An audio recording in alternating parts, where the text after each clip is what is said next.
You're listening to ESPN 1063. Diabetes, high blood pressure, anxiety meds, everyone's on them. If you're a 50-year-old male, maybe a bit porky, and you may even have type 2 diabetes, $1 million of term insurance may only cost you about $200 a month. Call Term Provider. Speak with Big Lou at 800-777-1225. Big Lou will find a term life policy for you even if you have type 2 diabetes, are overweight, or have high blood pressure. Term Provider has helped thousands of people like you who think they can't afford term life insurance. To buy $1 million of affordable term life for you, all you need to do is call Big Lou at 800-777-1225. Lou will make sure the scales are tipped in your favor. Call 800-777-1225. Big Lou will answer your call and work to fit you into a term life policy that you can afford. Remember, Big Lou's like you. He's on meds too. Call 800-777-1225. 800-777-1225 or biglou.com. As market dynamics change, the quality and service you receive from your accounting firm shouldn't. Partner-owned since 1923, Anshin Accountants and Advisors take the time to get to know you and your unique circumstances to help resolve complex issues and develop innovative tax and accounting solutions tailored to meet your goals. If you're a high net worth individual or business owner eager for a strategy to maximize tax savings, let Anshin deliver value where others can't. Visit ANCHIN.com. Anshin Accountants and Advisors, recalculating what's possible.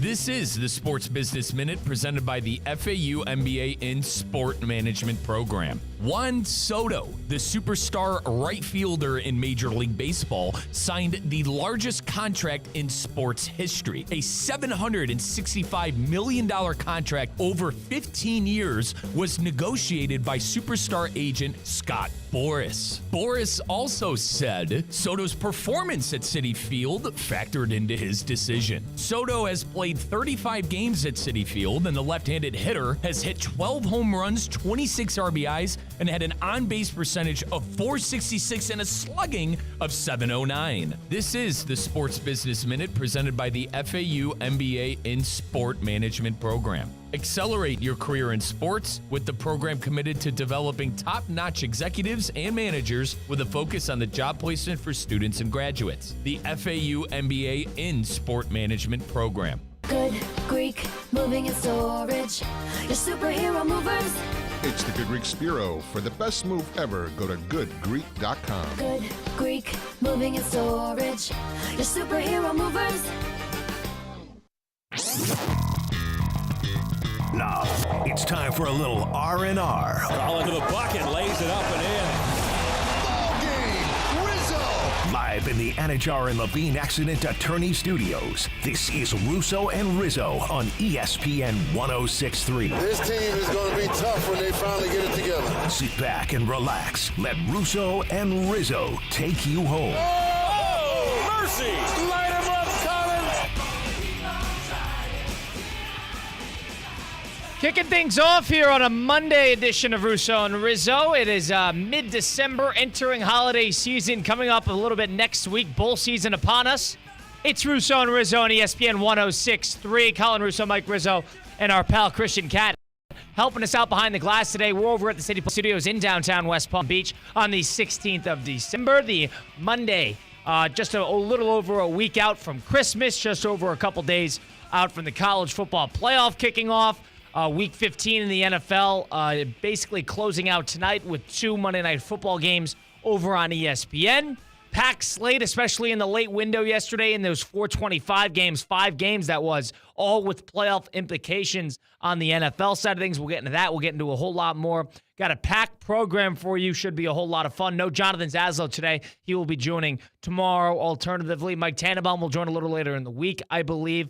I want to get his thoughts on the Belichick whole thing. It sounds like, according to Peter Schrager of NFL Network, that Tannenbaum and Belichick did have conversations. So we were on that. Well, we'll take credit for that one. We spilled the beans, C-Cat. You got to ask why he lied to us. You got to ask him. He didn't lie. He didn't lie. do a good job at hiding it. I think right in the moment when he clammed up after, because this is a week and a half ago, we asked, hey, were there any conversations with Bill Belichick and the New York Jets? He's talking to UNC at the point in time, and he completely clammed up. So we were on that. Yeah, and it sounded like he had no idea that he was speaking to North Carolina as well. Why is that hiring process and the details about it so confidential and they try to be so tight-lipped about things? Is this NFL or college? NFL.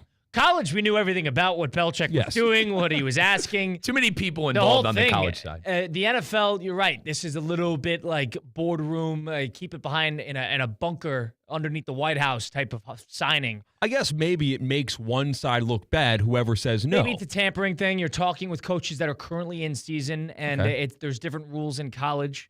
But, but Belichick did not apply to those rules. So they're staying very tight-lipped on that Jet hiring.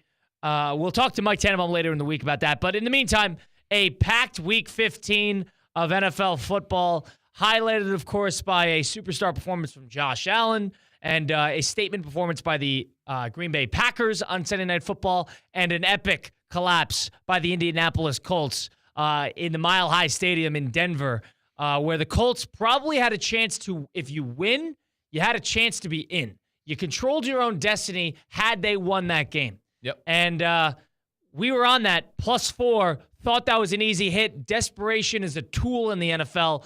I was under the interpretation that Shane Steichen, their head coach, would harness that in the right way. For about a half, maybe 2.5 quarters, I was under the impression that we were correct. We were wrong. They blew up. That was a disgrace of a game. It was, Colin. Too many fumbles. Anthony Richardson throwing 2 interceptions. Oh my God, in the game as well. He was an absolute nightmare. He was terrible. A disaster. I mean, 17-38, under 200 yards passing, 2 interceptions, and just did not seem comfortable the whole game. And now you look at the AFC. To your point, you look at the AFC playoff picture. Every team that is in the playoffs. How about this stat? Read this morning on ESPN.com. Every team that is in the playoffs as of right now in the AFC has a 90% or higher to make the playoffs. It's not 100%. Obviously, these teams at 6-8, like the Bengals and maybe even the Dolphins, even though I'm not buying the Dolphins, there is a chance for them. But you look at that playoff picture and you go, all right, it's pretty set. And a lot of it had to do with the Colts completely capitulating in that second half. I can't tell you how many times I saw that scoop and score by Denver's linebacker. How about the celebration he did in the end zone, by the way, turning around and just back slamming his way into the end zone in a staple win for the Broncos. I'm not even going to give Denver that much credit because that Defense game, played well. That game was lost with that Jonathan Taylor play. They were up 10-0. They punched them in the face in that first quarter. And Indianapolis was playing great. The Denver offense couldn't get anything going really all day. And first drive of the third quarter, Jonathan Taylor, or they force a 3-and-out. Jonathan Taylor comes down immediately, 50-yard run, walking into the end zone, and drops the ball, flies out of the back for a touchback, flips again, completely changes the energy in that stadium, get another pick. All of a sudden, Denver scores. Then there's a fumble score on the Indianapolis side of things, and the game was lost from them. I don't understand why pros continue to do this. College guys even. Right. They continue to run through the end zone and decide to drop the ball near the 1-yard line and decide to let it roll out the back. It happened twice yesterday. These guys are professionals. We're in Week 15. How does this keep happening? And you're in a playoff push, too. And it destroyed the game. It did. They would have been 20-7 in the mid-third quarter. And look at the guy who did it. Jonathan Taylor, who is well-respected in the NFL, who is a highly touted running back year in and year out. You'd think that someone of his stature would know not to do something so stupid. And that's exactly what it was. Stupid. Because the second that happened, then all of a sudden Denver got a little life. The stadium got a little life. And more importantly, on the Colts side of things, the game started to speed up because now that defense gets a little energy in them. Oh, we have an opportunity here. We can do this. We can do that. They were playing with a little bit of their hair on fire. And for some reason, Anthony Richardson, when the game speeds up and it's not laid out in front of him that he can operate and process slowly, and he needs to make some quick decisions, he has 2 options. Either try to play some hero ball and throw it 70 yards down the field. Once a drive, he does this.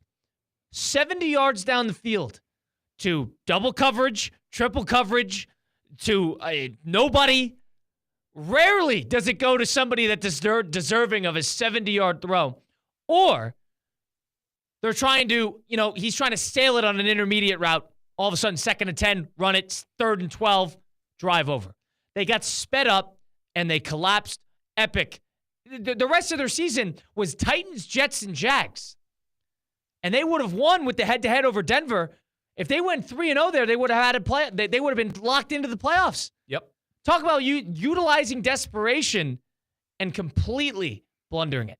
And, terrible. Quickly on Richardson, this is the same quarterback who took himself out of an NFL football game early on in the year. I wanted to go through the drive summary in the second half. So this is what the Colts did in the second half. They're up 13-7, and that Jonathan Taylor. All right, fumble, punt, fumble, punt, fumble return for a touchdown, turnover on downs, interception. I mean, you're never going to win a football game the way you turn the ball over like that and have nothing going offensively. And more to Colin's point, you know, the Broncos get an interception. You know, Bo Nix threw 3 interceptions in the game. You can't force 3 interceptions. No. And lose the game. Colin, the first drive of the second half for the Broncos was an interception. Yes. And then that Jonathan Taylor run fumble out of the end zone. The game was over. Yep. He walks in, that game is lost. Now, Denver gets the ball. They do absolutely nothing with the ball. They punt. The Colts get it back, punt. And then another interception for Bo Nix. And then this is as follows for the Colts after that. Fumble, punt, fumble return for a touchdown, turnover on downs, interception, turnover on downs. That's not a playoff team. That's my big picture for the Indianapolis Colts after watching that game. They can't make it. But at the same time, that is not a playoff. That is not a playoff team, and we learned that in that game. They do not deserve it. And fair play to the Denver Broncos. More to Colin's point on the 3 interception by Nix and still figuring out a way to win the game. You can't do that on the road, and it just goes to show in the NFL how mediocre teams can still float around in this playoff race. Like, the Colts had been through a quarterback change, another quarterback change, and another quarterback change. And they're still sick. They were still 6-7 heading into this game with a chance to make the playoffs. So for everybody out there who has to take up, it's going to be a long and grueling process for your organization to try to get back in the playoff picture, you could really turn things around within 1 or 2 years. I think the Colts are the perfect example of that, but they proved they're not a playoff team with that 31-13 Well, loss. the Colts were gift-wrapped an easy second half of the schedule. They had the Jets. They barely escaped that game. Of course, they had that Patriot game they barely escaped. They finished the year with the Jets, the Titans, and the Jags. That as easy of a last 8 weeks as you could possibly draw up, and you blunder it. And I'm not even a Colts guy. I'm just saying with any other quarterback, with any other sense of offense that can maybe calm that game down, it's incredible. It reminds me how much Anthony Richardson actually stinks. Okay, I'm happy you said that. And how terrible he is in a big spot, because he's not the type of guy to calm a game down, methodically bring you down the field, just not even in the slightest. And I know this is probably nothing new, but people were under the impression, he showed some stones in late game against the Jets, and of course in that final drive, and of course the same thing against that final drive against the Patriots. So he shows ability to show up in a late game environment.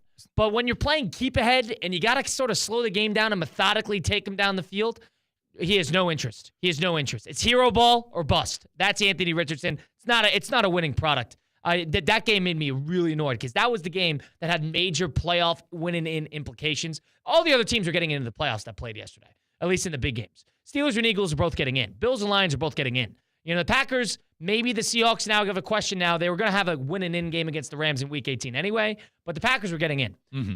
That Colt game against the Broncos were two teams that were sort of middling on the outside looking in. We don't know if they're going to get in or not. At least it's decided.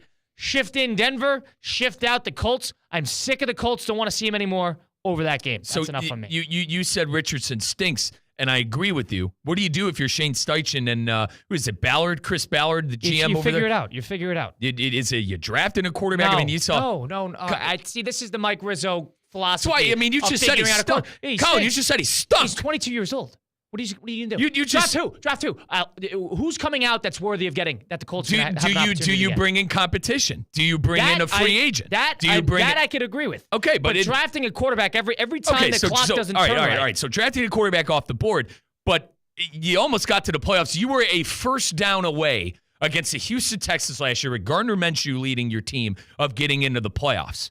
So, yeah, I think you certainly got to bring in some competition if Fine, it's drafting. that's fair. Drafting is not the answer. Or if it's a free agent. You don't One draft of the two. anybody. You just drafted a quarterback in the first round. You're not drafting another one. Okay. That doesn't make any sense. There's nobody to go get, number one. And number two, the quarterback you have on the roster is younger than every quarterback coming into the draft. So you want to talk about the age and the value of that. He's 22 years old. He is younger than every quarterback coming into the draft. So off of that, I understand. He stinks. But there's a level of trust. What you drafted this kid 4th overall. You have to trust that he'll take some steps forward. You don't think this could be a situation like Trey Lance, where they just wash their hands clean of this situation and try again? Niners got away with it, and they never really gave Lance that fair of a shot. And to your point, too, no one has. Lance wasn't solving it off the field, off the game field at least, and we never really got an opportunity to see him get 2 seasons under his belt like that. It's a different situation. I understand the comparison, but he was viewed more as a project. And even more off of that, he's not even getting an opportunity with Dak Prescott being injured in Dallas. He just can't figure it out in the practice field. I think there's a little, at least Right. Richardson is showing something that they want to put him on the field. And whether steps forward, steps back, whatever it may be. But he killed him in yesterday's game. He was terrible. Mm-hmm. And, God, what an awful one. It goes to the AFC South. The AFC South has such an easy schedule. The Texans, again, against the Dolphins yesterday. People want to talk about the Dolphins and their outside chances. There's another team that completely blundered their opportunities. Tua Tagovailoa was awful yesterday. 4 turnovers. And the Texans could barely put him away. No. And a lot of it is offensively. I mean, C.J. Stroud, 131 yards passing. This is a quarterback who threw for over 4,100 yards and didn't even play a full season last year. Well, they have a lot of issues offensively. They really do. It's the line. And you know, Cade Chums, an on-air host here and producer, he's a big Texan fan, and we talked about this on Saturday Tailgate. That offensive line is a nightmare. The offensive line's a nightmare, and the play calling's a nightmare, too. Slowick is so overrated as an offensive play caller. I don't want to hear any calls about him as head coach. And Colin, how about not establishing the run either? Joe Mixon has been great all year. They had 20 carries for 77 yards as a team. Mixon was 12 for 23. So I feel like that's a recipe for disaster for that Texan team, is to have C.J. Stroud throw for under 150 yards. Now, he didn't turn the ball over for play to him, but to throw for under 150 yards and have the run game be completely non-existent on the day, that is not good for a Texan team who's probably going to clinch the division here in a couple of weeks and have a home playoff game. Talk about somebody who's about to walk into a stampede. They're going to walk into a pounding here pretty soon. With the 2 Christmas, round-robin matchup that the NFL has planned with the Chiefs and the Ravens. We don't know what's going on with Mahomes, so we got to wait and see with that.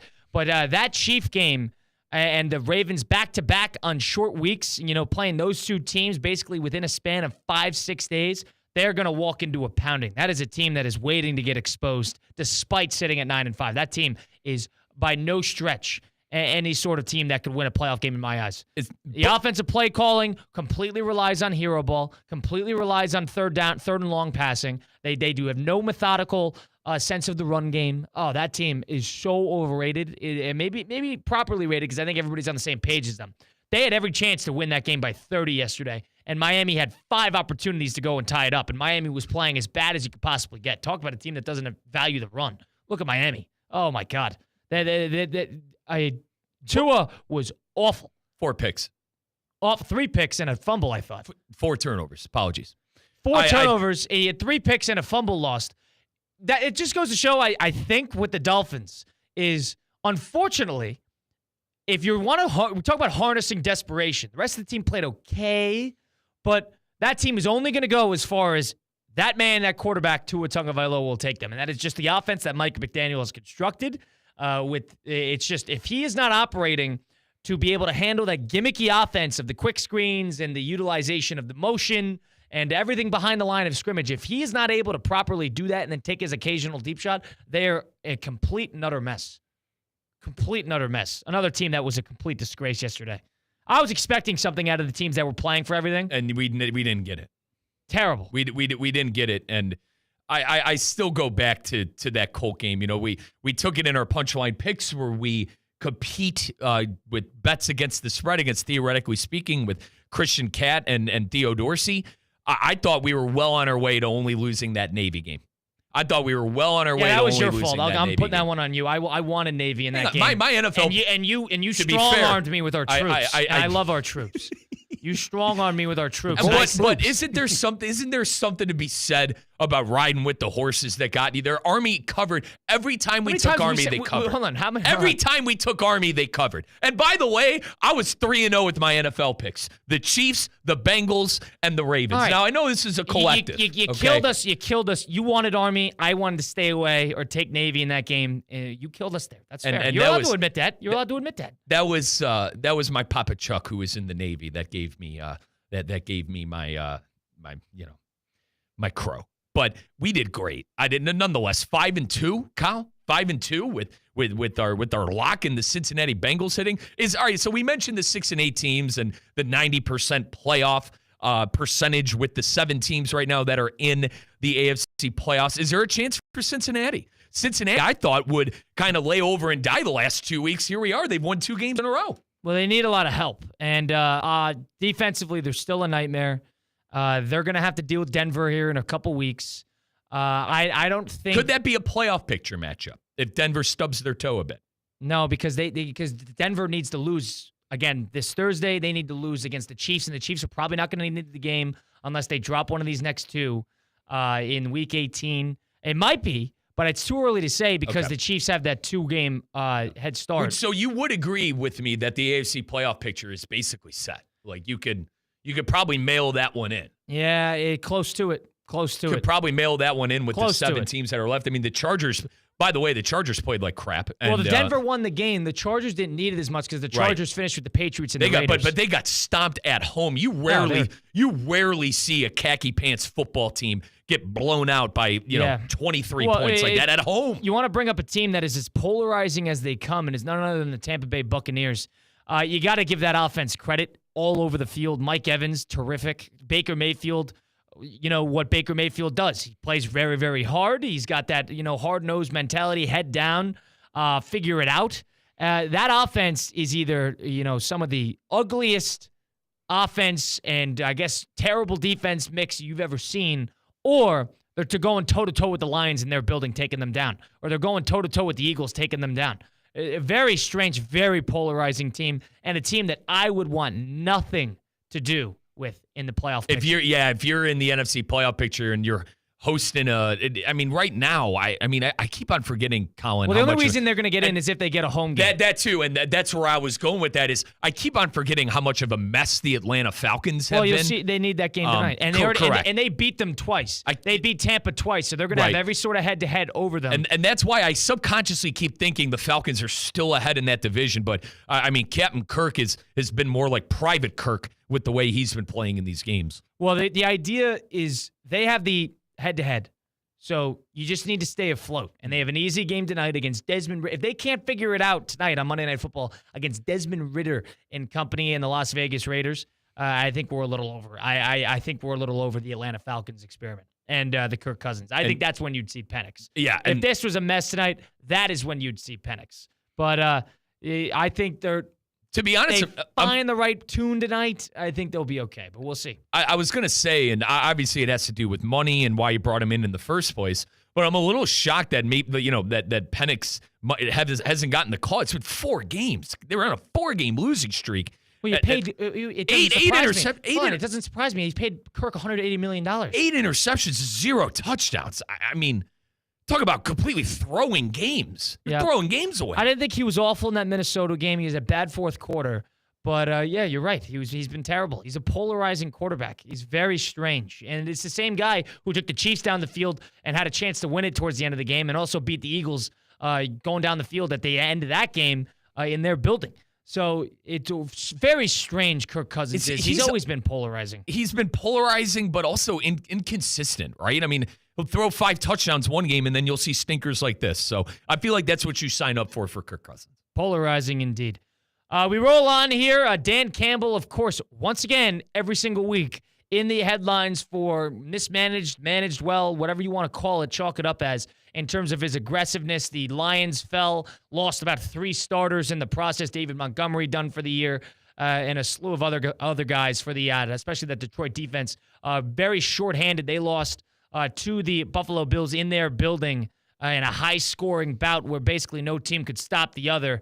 But Dan Campbell, of course, under fire because at the beginning of the fourth quarter, after a touchdown drive to cut it within 10, decided to onside kick it, which basically allowed Buffalo to walk into another touchdown. This, of course, was met to some criticism. And I'm one of the first people to criticize Dan Campbell's, I guess, over-aggressiveness in these late-game situations. But for me, I have no problem with this. Did they have the you could argue they didn't even belong in the game. Did you think it was the right move? I have no problem with him doing that. We get into that a little bit. Next, it's Russo and Rizzo, ESPN 106.3. Live from the Anajar and Levine Accident Attorney Studios. Anajar and Levine Accident Attorneys. Call 1-800-747-FREE. This is ESPN 106.3. This holiday season, make it a real Christmas with real Christmas trees. Now through Saturday, buy one tree and get one free at select lots across South Florida. If you are looking for a last-minute tree, a real one to make your Christmas unforgettable. And if you already have one, double or even triple your holiday festivities. ChristmasTreeForFree.com to see where you can buy one Christmas tree and get one free. Now through Saturday at select lots in South Florida. Hi, I'm Scott Smith with Smith Ball Baez and Prather, Florida Injury Lawyers. As you have likely seen and heard, law firm advertising is at an all-time high. Attorney ads seem to be part of every radio and TV commercial segment. Some firms are even using paid actors and actresses to speak for them. At Smith Ball Baez and Prather, we know that the decision to hire a law firm should never be based on advertisements alone. It is our past results and many positive 5-star reviews that we encourage you to read at smithball.com to learn more about our law firm. We have board-certified lawyers. We have lawyers listed in the best lawyers in America and in super lawyers. But most importantly, we have experienced lawyers located right here in Palm Beach County and the Treasure Coast that are ready to be your advocate and your voice, and fully prepared to start fighting for your legal rights today. Our purpose, legal power. Our mission, huge results. If you've been injured, the lawyers at Smith Ball Baez and Prather will help. Call us at 500-HELP, 500-HELP. With Smith Ball Baez and Prather, help is just a local phone call away. Offices Palm Beach Gardens, Boca Raton, and Port St. Lucie. Finished with holiday decorations and need affordable gifts for everyone? Advanced discount South Florida Fair tickets are filled with fun and make great gifts. South Florida Fair discount tickets are on sale now at Publix and online at southfloridafair.com. Fair opens January 17th in West Palm Beach.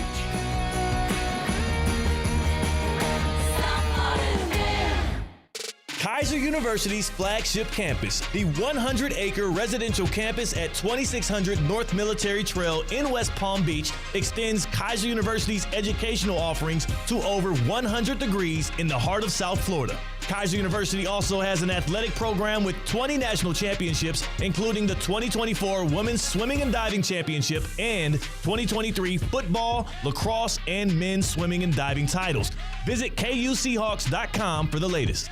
Hi, it's Evan Cohen, and this really is the most wonderful time of the year. It's bowl season. Wednesday, our first bowl game doubleheader. It's the Boca Raton Bowl and the LA Bowl. We get started with a special pregame show live from FAU Stadium at 2. Guys, you're special today at Unlimited Auto Wash. Monday is Men's Day, and you save up to $5 off any wash at any of their 7 Palm Beach County locations. Check out the daily specials and find your location by visiting UnlimitedAutoWashClub.com. Ladies and gentlemen, we got the Knox in the house, right? And I go by the name of Wyclef. I bought the band. Let's get back to the Anajar and Levine Accident Attorney Studios. This is Russo and Rizzo on ESPN 106.3. Consider me part of the group that gave Dan Campbell a hard time for going for it on fourth down. with a minute to go against the Packers on Thursday Night Football about 10 days ago. That was one of those people that thought Dan Campbell was biting off a little more than he could chew, and he got lucky, and it didn't burn them, and there's questions to be asked about his over-aggressiveness. Fast forward to 10 days from then when they have the Bills at home in a tight spot where they couldn't stop them all game long, and they finally had an opportunity to cut it to single digits. And instead of punting it, or after a scoring drive, instead of kicking it off and testing their luck with their defense, which has been completely shuttered of all health and talent, instead they opted, with 11 minutes and 20 seconds to go in the fourth quarter, they opted instead for a onside kick, in which Matt Collins recovered it, took it down about 40 yards to the 5-yard line, and gave Buffalo the easiest score you could possibly get after cutting it to 38-28. People, of course, want to take the opportunity to go after Dan Campbell. I lean on the other side of things, weirdly enough. It's Russo and Rizzo on ESPN 106.3. Colin Russo, Mike Rizzo, Christian Cat, helping us out at the City Play Studios in downtown West Palm Beach. That's the play that is under the most fire, is going for the onside kick. And the fact that it was probably such a poor attempt because of the return probably makes it look worse. But I think this just goes to show that every week Lions are going to do something that are head-scratching, and now they finally, I won't say got burned, but they lost a game that they could have been in. And it's plays like that that determine changes of possession here, scoring opportunities there. And for some reason, there are those that are under the impression that that play was the deciding factor in which the Lions would come back into that game. I leave on the other end of that spectrum. I mean, this was a game where it was a 38-21 game with 2:39 left. I mean, the Bills get a field goal, and then the Lions get the ball back, score. Bills get the ball back, score. This was one of those games where, in my opinion, Detroit was lucky to be in it at the end. So I like the decision. In a game where you probably have no business being in the game, and then you cut it to a 6-point game with a minute 51 basically left to go, I am completely fine with Campbell's decision. And with all the injuries he had to the defense, what was it? Yeah, nobody had a problem 13. Go ahead. Sorry, what was it? 12, 13 guys injured on the defense. You thought going into this game it'd be tough to kind of contain Josh Allen and the wagon that has been the Buffalo Bills offense. I had no problem with Campbell's call of the onside kick to try to win the game at the end. Because if you score a touchdown... Well, it wasn't to win the game at the end. I'm talking about the one at the beginning of the fourth quarter when they cut it between 38-28 and they decided to kick an onside kick with 11 minutes to go in the fourth quarter. And Matt Collins recovers it, goes all the way down, returns it to the Detroit Lion 5-yard line, and Josh Allen scores in 2 plays. So all of a sudden, instead of the 10-point game that they were trying to chip in back to, it's back to 17, and they're racing back and forth. Some people wanted them to test the defense after a scoring drive, and people had a problem with Dan Campbell so early in the game with so much football left to be played to, in a lot of ways, hand the Buffalo Bills a quick scoring possession. And that was the problem that people had with it. Listen, it's who Campbell is. I go back to what I said last week. This is what Campbell is, and this is what he's going to do. They were a 12-1 football team, and he felt he needed some momentum. We've seen onside kicks like this now, not necessarily at the start of the fourth quarter. Ever since you had to start declaring it, it's been harder and harder to actually recover. Right, and let's not forget, I'm going to go in completely different circumstances, but I'm going to go back to one like Sean Payton in the Super Bowl against the Colts. Obviously, Dan Campbell was on that staff. Clearly different, situations, a Super Bowl game versus a late season NFL game. I understand that. But Sean Payton, if he weren't to get that onside kick, you'd definitely be scratching your head a bit as well. So he was trying to capitalize on the momentum that the Lions had. I had no problem with it whatsoever. Yeah, it's weird. Did anybody watch how that Detroit Lion defense was playing? They were sleepwalking down the field. It was 35-14 at one point. And the only reason the Lions lost that game is they missed that field goal at the end of the half. Amon-Ra had that terrible fumble, and it took them 3 drives to get a first down when the Bills had no business, or I guess they had no business in waiting around. They had no interest in waiting around. That's the better way to put it. So they got off running, and all of a sudden you're in a 14-0 hole before you blink. Yeah, it's hard to come back, especially when your defense is as blown up as they could possibly be. Of course, with David Montgomery, too, another man out. They have a lot of problems. I think the Lions, it's weirdly enough, that was the team to beat in the NFL I think the theme for them for the next 3 weeks is not necessarily go dominate everybody, go do what the Lions do, and impose your will every chance you get. It's one word: survive. Yeah, and survive to the end of the year. But here's a couple of problems. I'll take it 2 steps here. Number one, you're 12-2. If the Vikings win tonight on Monday Night Football, they're 12-2. All of a sudden, home field isn't a guarantee. And a bye, too. Right. A home field and a bye wouldn't be a guarantee. And I think the word I would use is health. Try to get as healthy as you can be. Try to get as many guys back on the field as you can. I understand a lot of them are season ending, like Aiden Hutchinson and company, but get healthy and still try to win that division. They're stuck between a rock and a hard place right now because, believe it or not, 12-2 would be good enough to absolutely run away with basically any division in the NFL. But the NFC North, as we know, is the most competitive with the Vikings and with the Green Bay Packers, by the way, who are still playing good football. I'm not saying the Packers are going to win the division by any means, but these are still teams you're going to have to see on the schedule. You know, we went through the schedule game with these NFC North teams. There are still NFC North games to be played, and you have astutely pointed out numerous times, Colin, that the Lions and the Vikings still have to play. That game is definitely going to mean something later on in the year. Well, the problem is, to the Lions, I guess to their benefit, the Vikings still have to play tonight against a Chicago team that played them well, played them hard about 3 weeks ago. And that last second overtime in which they collapsed in the fourth quarter, another story, another day. Right. But then they have to deal with the Seahawks on the road and the Packers at home. And they already beat the Packers in Lambeau, a game which the Packers rumbled back in that second half and had a chance there. But the Vikings really blitzed them. The Packers are going to be motivated in that game. So the Vikings are going to need to stay head above water a little bit because they have a tougher schedule comparatively to the Lions, who have to deal with the Bears and the Niners, which is not a tough game by any stretch anymore. But to the Lions' point, they need to survive now these last 3 weeks because the Eagles are rumbling and nobody's firing more than Philadelphia at the moment with that great defense. So, to the Lions' credit, they still have that conference record, so they'll still get that first round bye. So off of that, since they lost to an AFC team instead of an NFC team, they get that tiebreaker over Philadelphia and they don't play head to head. But that also means if Philadelphia doesn't lose any of their next 3, you're going to have to win your next 3. And the NFC North teams that aren't named the Packers, the Vikings, and the Lions are huge Bear fans.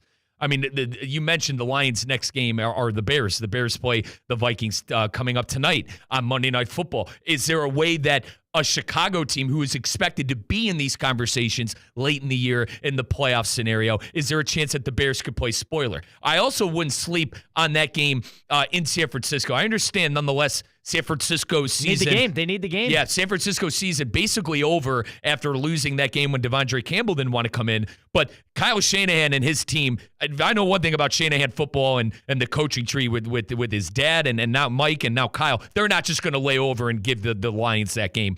Let me ask you this, Kyle. Is that Viking game at the end of the year going to decide home field and a possible bye? It's the last game. It's the last game of the season.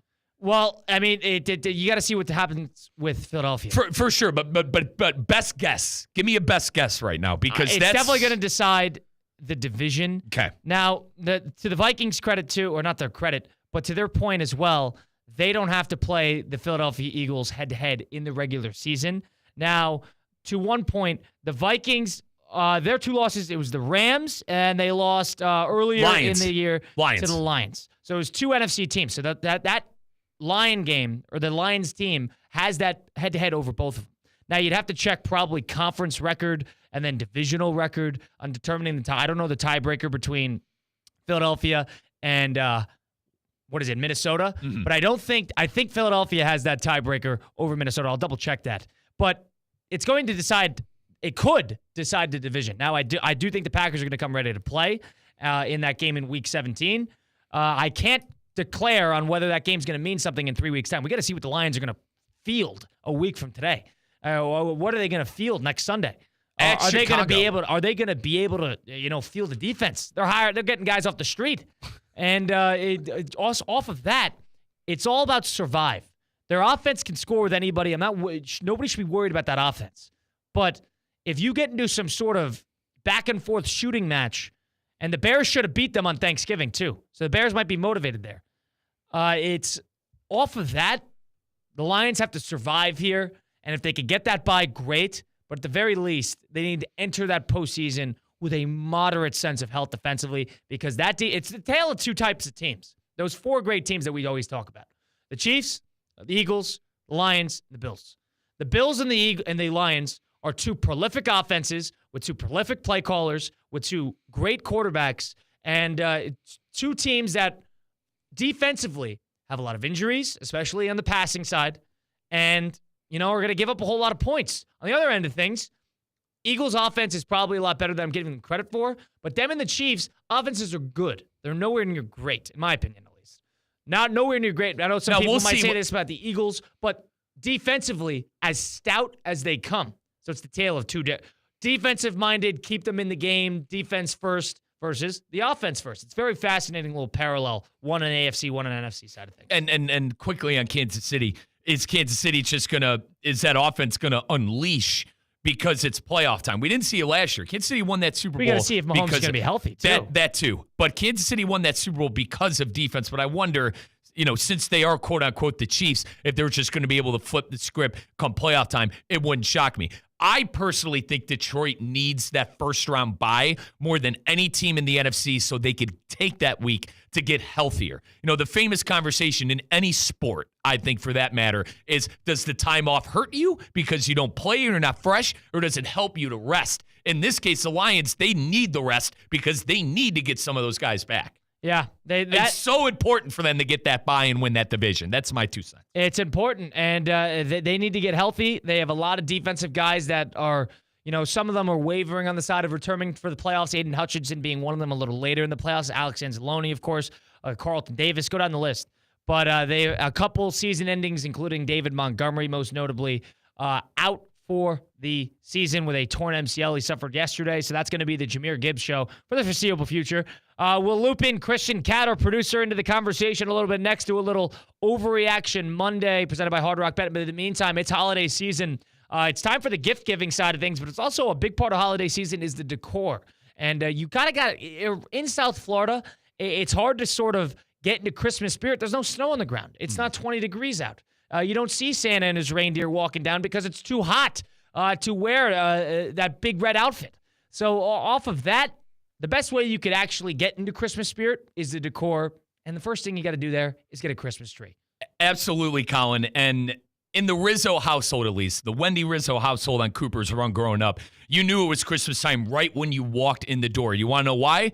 Because of the smell, baby. You smelled that real Christmas tree. Folks, this holiday season, make it a real Christmas with real Christmas trees. Now through Saturday, buy one tree and get one free at select lots across South Florida. Buy a tree, get a second for free. I mean, get one for the in-laws, get one for your parents. Buy one, get one free tree, folks, only through Saturday. Check out ChristmasTreeForFree.com. That is ChristmasTreeForFree.com to find the lot nearest you. So make sure you go to that website to find a lot that has a promotion. If you're looking for a last-minute tree, folks, a real one to make your Christmas unforgettable, and if you already have one, double or even triple your holiday festivities. Or as I said, get one for your mom. Get one for your dad. Get one for that family in the area that needs a Christmas tree as well. That's it. One more time, folks. ChristmasTreeForFree.com to see where you could buy one of the Christmas trees and get one free now through Saturday at select lots in South Florida. The Eagles would have that tie break over the Minnesota Vikings if they were ever to be the same. The record at the end of the year, due to the fact of divisional record, and the Vikings have that one glaring loss, and the Eagles, of course, with 3 divisional games still to play, their next 3 don't have a divisional loss there. So that would be the tiebreaker on that. That game would not decide that bye. That game might decide just the division in the NFC North. We continue onward, do a little Overreaction Monday presented by Hard Rock Bet. Stick around for it. Russo and Rizzo, ESPN 106.3. Live from the Anajar and Levine Accident Attorney Studios. Anajar and Levine Accident Attorneys. Call 1-800-747-FREE. This is ESPN 106.3. Theo here. EDS is yes. You've heard me say that over and over. So I need you to keep this website in mind too. EDSIsYes.com. For the most trusted AC specialist here in Palm Beach County, EDSIsYes.com. For 24/7 support, EDS is a trained comfort specialist. It's hard to stop a train. There are so many reasons why EDS is yes when it comes to your air conditioning and plumbing. EDSIsYes.com. That's EDSIsYes.com. ESPN 106.3 is presented by Rubenstein Law. 1-800-FL-LEGAL. Car accident, truck accident, Uber or Lyft accident, or a slip and fall. Call Rubenstein Law. Call 1-800-FL-LEGAL and visit one of our offices throughout Florida. Does your business leave a lasting impression? Attractive, eye-catching signs help you stand out from the crowd and create a strong brand identity. Our team at Signorama West Palm are experts in helping your business get noticed and get effective signage in front of your potential customers. Our team can turn your blank windows or plain vehicles into money-making branding machines by drawing customers' attention to your business. So if you're looking to leave that lasting impression, call us 561-687-7993 or visit SignoramawPB.com.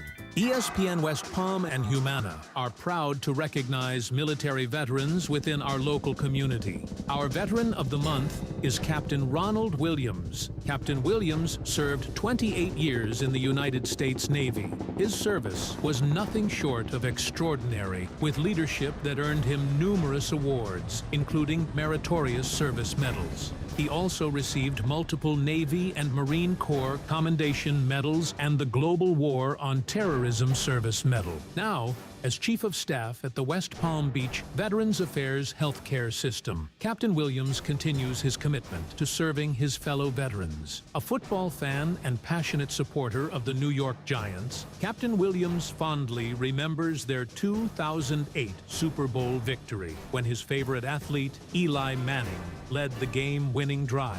Captain Ronald Williams is the Veteran of the Month, presented by ESPN West Palm and Humana. Hi, it's Evan Cohen from Unsportsmanlike. ESPN 106.3 is turning up the heat on the court and on the field. Tonight, the heat is on the radio. It's the Miami Heat and Detroit Pistons live from the Motor City. Pregame starts at 6:30. West Palm, we're warming up your chilly December live on ESPN 106.3. Make poker playing hours work for you at Harrah's Pompano Beach Casino's No Limit Hold'em. $1 million break the bank. Play at any qualifying table to garner 150 hours and qualify for January 29th Break the Bank tournament. Finish at number one for your shot to win $1 million. Play poker at Harrah's Pompano Beach Casino, open 24 hours a day, 7 days a week. Powerline Road, Pompano Beach at the Pomp. Must be 18 or older for poker and simulcast. Must be 21 or older to gamble. Gambling problem? Call 1-888-ADMIT-IT.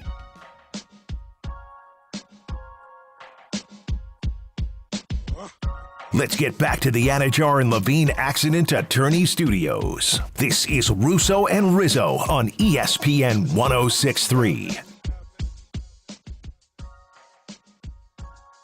Well, we saw the bulk of Week 15. We still have 2 games to go tonight, of course, with Vikings, Bears, Raiders, Falcons going on in ESPN, a doubleheader, 8 and 8:30 respectively on that one. But in the meantime, we saw most of the big-time matchups, and we got some reactions. Of course, you saw Army-Navy over the weekend. You got the transfer portal. The Heisman Trophy was, of course, announced, and Travis Hunter won the award, to probably not the surprise of many, despite some thinking that Ashton Genty of Boise State was a little bit more deserving.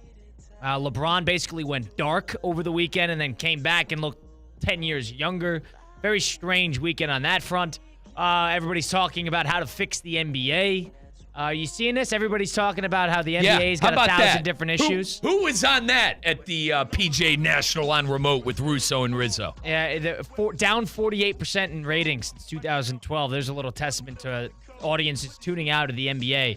But it's time for us to overreact a little bit and give our senses of not to be rational, but to be brash and out there. It's time for a little Overreaction Monday, presented by Hard Rock Bet. Sound the alarm. Let's jump to conclusions. There's no room for reason.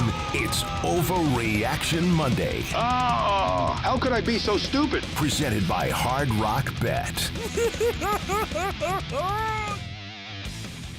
Overreaction Monday, presented by Hard Rock Bet, is on Russo and Rizzo, where Mike and I and Christian, of course, our producer behind the glass, go take for take and basically overreact as best we possibly can and in the sense of what we saw over the weekend, and kind of roll off of that and see what happens. All right.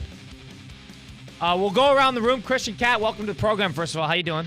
Doing fantastic. Yeah? Absolutely superb. Yeah. How's the diet going? Fantastic, man. I feel full. I'm not hungry, and I'm shedding the pounds, man. The results are there.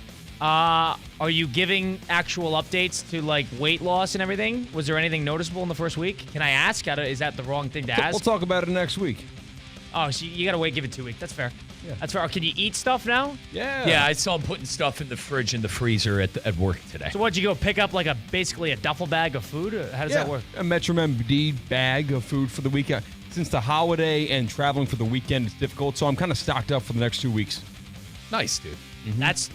That is so nice. I don't think that gets talked about enough. It's just how amazing that really is. Exactly. Not using my brain power, making the phone call every single day after the show. Hey, what do you want? I want this. And then argue back and forth. Nope, I know what I'm eating. How does your girlfriend feel about this? She's excited. Well, no, but excited. I'm talking about she's not involved in any of the meals. No, it's for one. Right, so she's just on her own. Do you guys cook with each other usually? We usually do takeout. With each other. But we used to eat takeout because I ate takeout. You know what I'm saying? Right. It was just more convenient for her that she's more latched capable on. of slipping in to a she can figure it out get diet. Food she wants. Yeah. All right. Interesting. All right. Well, there's a little take then. My first overreaction, I alluded to it a bit earlier, but for some reason I'm in on it. Catch them on the right week. We saw it last year against Philadelphia. Tampa Bay, not only going to win that division, they're going to win a playoff game. That is a team that is dangerous. Liam Cohn, they lost Dave Canales as offensive coordinator. He didn't miss a beat. That guy should get head coaching calls, is Liam Cohen, their offensive coordinator. Not Bobby Slowick. It should be Liam Cohen, the offensive coordinator of the Tampa Bay Buccaneers. They're so polarizing. You don't know what team you're going to get week by week. But just off the offensive upside alone, that team will win a playoff game. Well, folks, you know my college football fandom. And if you know my college football fandom, the Ohio State Buckeyes, you know how much of an overreaction this is going to be for me. I actually agree with James Franklin for once. I don't think one time in my entire life I ever agreed with anything Coach Franklin has done. Well, what did he say? He says we've got a problem. About what? The quarterbacks and actually not even the quarterbacks. It's how with the transfer portal and how it's set up, how these guys have to declare for the transfer portal before bowl season. My overreaction is that I actually agree with Coach Franklin. You have a huge problem in college football right now, making these kids make a decision before bowl season.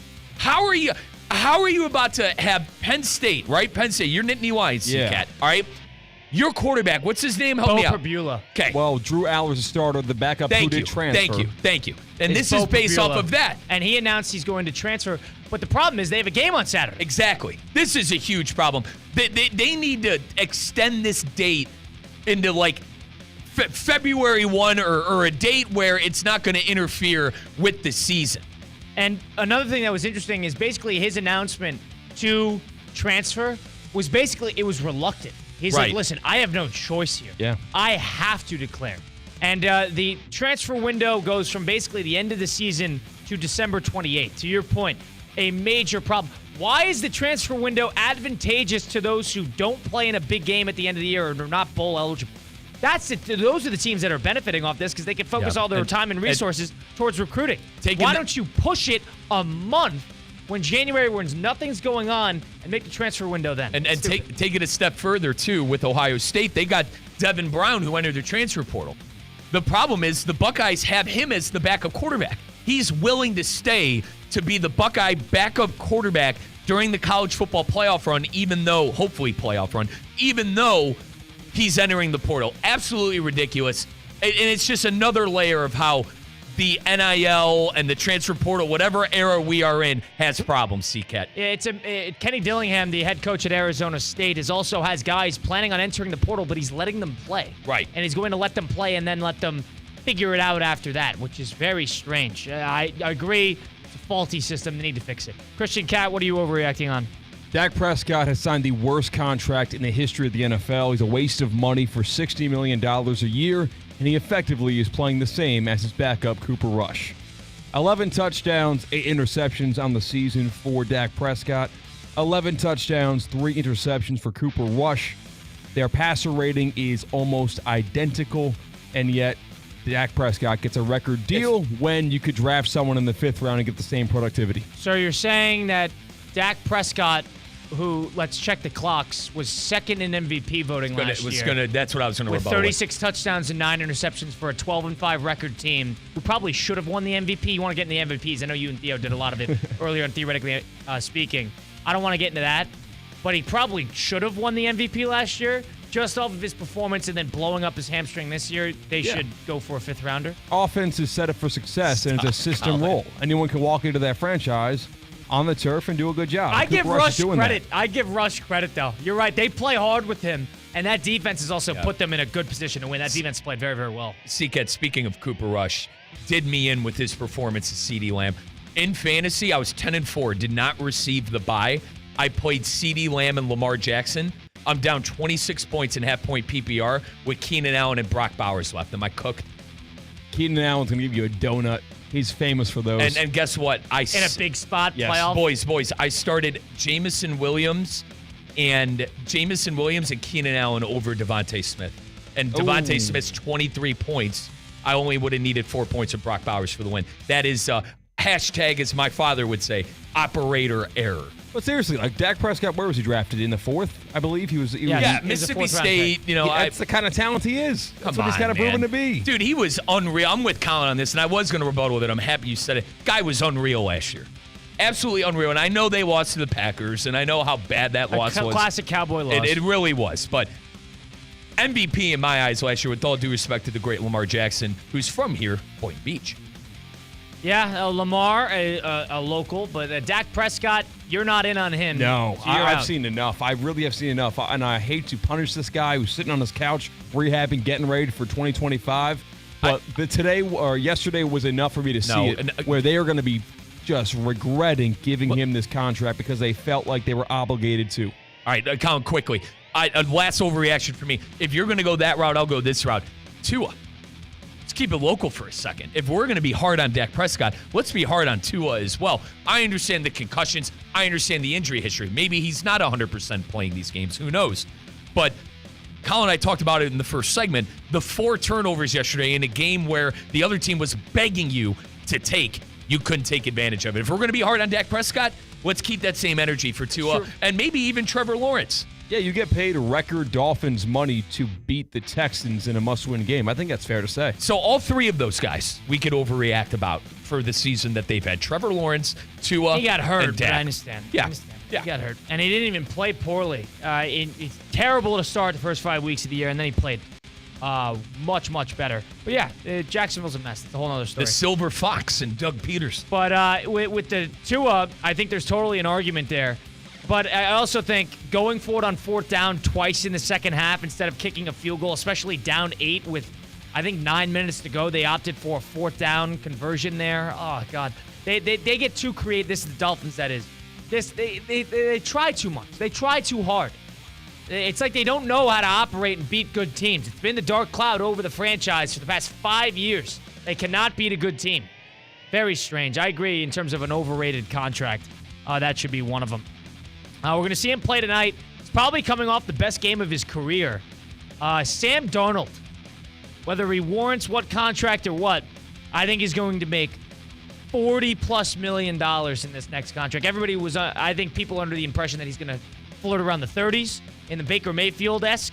I think he's going to go upward of that. I'm going to go into the 40s. I think he's going to go to a good spot that needs him for next year. I'm not sure where yet. But I think with the lack of quarterbacks coming into the draft, whether Quinn Ewers is going to come out, Drew Aller is definitely not coming out anymore. You're only going to have Shedeur Sanders and Cam Ward being those, bona fide first round quarterbacks. Off of that, Sam Darnold, he likes that. Market's going to raise just off of that alone. And I think he's going to find himself a lucrative landing spot this come free agency. And not to really open up Pandora's box on these draft decisions already, but earlier today on ESPN Radio, Unsportsmanlike, Evan Cohen was trying to get crawling and taking this take out of Chris Canty. He didn't want to unleash it yet. But Chris Canty thinks that the Giants' move should be drafting Travis Hunter and signing Sam Darnold. That's what Chris Canty thinks the Giants should do rather than try to draft one of those top guys at quarterback. They'd have to open. The thing is, I'm starting to think about Darnold at this point. Darnold want to go back to New York? No. New York ate him up and spit him out. Do you think he wants to deal with that again? What better way to admonish, is that a word, those demons? Right? Yeah, I mean, certain demons you leave in that city. You don't need a demon. I'm never going back to New York. Maybe he's the type of guy, I'm never going back to New York City for the rest of my life. Let's think about this. Could you see the Titans? Like, I'm looking at the quarterback needy teams. Titans, Raiders, you think they'll probably draft a quarterback. Think about that. The Giants, Titans, Raiders, there's 3 quarterback needy teams there, and there's probably 2 that are worth the top 10 selection. So that third is probably lining up to call Sam Darnold and see if he's available. Let me throw another wrinkle. The Colts. We talk about bringing in competition for Anthony Richardson. Anthony Richardson, 22 years old. Does Darnold sign a 2-3-year deal in Indianapolis? I think he's going to sign somewhere that's a little more concrete. He wants to play, right? He's not going to sign somewhere to compete with a guy that they invested a first round pick in. Yeah, he's earned that this year. I think he's earned the spot, like where I'm going, I'm starting. Right? So, I mean, that's just my take on that. It is admonished, by the way. And it could be, too, one of these teams that are ready to move off of a quarterback. The Rams, is Stafford going to hang him up? That's another question. He's so young. It's crazy with Sam Darnold. I hate to mention it because, Colin and I have been heated about this argument before, but Panthers, do they move on from Bryce Young? No. There's your answer. He played horrible yesterday, Bryce Young. I'll save you the suspense. No. He's Good hanging spin around. move. Played so bad yesterday. Yeah, you don't make decisions off of one game. You don't do that. We've had multiple games, though. How has he played the last 4 weeks, Mike? Good or bad? Good or bad? Mediocre is what I'm willing to say. Mediocre is not the word that's correct. It's good. Point is, they're not moving off of him. He's hanging around. The Saints. All right, the Saints. Another good one. That's an interesting one. Quarterback needy team, but they have Carr, already invested a lot of money in him. I think just in money in general, I don't think they can afford. No. It's not even a matter of dishing out. Probably and right. choosing to spend the money. I don't think they have all it. these quarterbacks are going to be. Dylan Gabriel is not going to be an option that they're going to want to draft and make sure that he's the guy. They're going to have to make a decision now with the 2 first-round top 10 quarterbacks, and then the loser of those sweepstakes will probably be paying Sam Darnold, in my opinion, a lucrative contract. That was Overreaction Monday, presented by Hard Rock Bet. Go try Hard Rock Bet today. You get up to $100 back in bonus bets if your first bet does not hit. It's offered by the Seminole Tribe of Florida. Must be 21 plus and physically present in Florida. The wager. Terms and conditions apply. Consider by gambling. Call 1-888-ADMIT it. You can bet on the Dolphins and the NFL all season long. We continue onward. We'll do a little 5 at 5 with the aforementioned Christian Cat coming up next on Russo and Rizzo, ESPN 106.3. Anajar and Levine. Call 1-800-747-FREE. That's 1-800-747-3733. ESPN 106.3. WUUB Jupiter, a Good Karma Brands radio station. Florida Atlantic women's basketball season is here. Join head coach Jennifer Sullivan and star guards Maya Perry and Jada Moore at Eleanor R. Baldwin Arena this year for big-time college basketball action. Groups of 15 or more get in free. Single game tickets just $10. The band, the cheerleaders, the fun, the action, it's all there with Florida Atlantic women's basketball. Visit FAUsports.com for more information. Florida Atlantic Owls, winning in paradise. At St. Lucie Battery and Tire, batteries came before tires. We've been selling and servicing all types of batteries for over 50 years. So when you need a battery for nearly anything, we have it, as well as the fast professional installation you need. We carry premium batteries for all your needs: automotive, commercial, marine, RV, and specialty. We also offer delivery and on-site installation, serving our customers quality products for over 50 years in the home of honest, reliable service. Go to slbt.com and book your next appointment.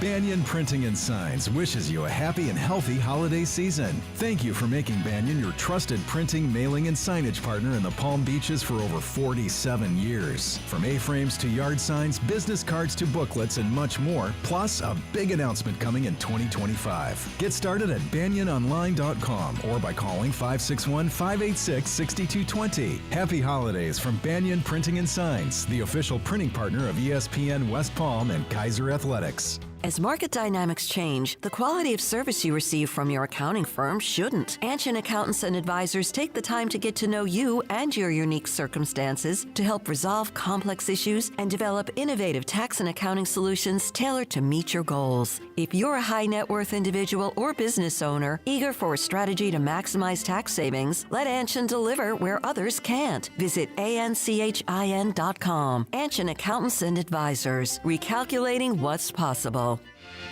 You've got so many chances to win big on Hard Rock Bet. Even a small bet can bring in that serious cash. All you need is $1 and a dream. Unbelievable. They've hit the parlay. Let's go! Big payouts for every kind of player. Hard Rock Bet. Roll with us. Get up to $100 back if your first bet doesn't win. Payable and bonus bet up to $100, not a cash offer. Offered by the Seminole Tribe of Florida. Must be 21 plus and physically present in Florida to wager. Terms and conditions apply. Concerned about gambling? Please call 1-888-ADMIT-IT. It's winter and this is football weather. Make Twin Peaks your headquarters to watch your favorite team all season long. Whether they win or lose, you still end up a winner with eats, drinks, scenic views, and Twin Peaks 29-degree ice-cold beer. Try some of their made-from-scratch favorites while enjoying all the action. And if you can't make it in for the game, that's all right. Stop in for the man-sized $5 happy hour drafts and enjoy select appetizers as well. The ultimate guys' lodge for football is Twin Peaks. Unsportsmanlike mornings, theoretically speaking at 2, Russo and Rizzo at 4. It's like a sports sandwich. Does that make Theo the meat? ESPN 106.3. Time now for a PNC pause.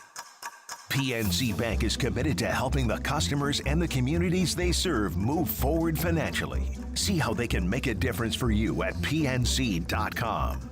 Let's be honest. If your performance in the bedroom feels more like uh-oh than whoa, you're not alone. But don't worry, we've got just the thing for you. Hexus MD's new Performance Blend. No awkward doctor visits, no prescriptions or crazy side effects, just a powerful, easy-to-use pill that gets you back in the game. Hexus MD's new Performance Blend works in just 15 minutes, and it's stronger than the competition. Use discount code ESPN50 for 50% off your first order. Don't wait. Visit HEXISMD.com. Hey, Florida drivers, the holiday season is upon us. When celebrating, always plan ahead and know all your options. If you drink, don't get behind the wheel. Instead, designate a sober driver or catch a ride service. And if you are the designated sober driver, commit to staying sober. Besides, a DUI could cost you $10,000. Not exactly the best gift you could give yourself. Celebrate responsibly and remember to drive sober or get pulled over. This message brought to you by the Florida Department of Transportation.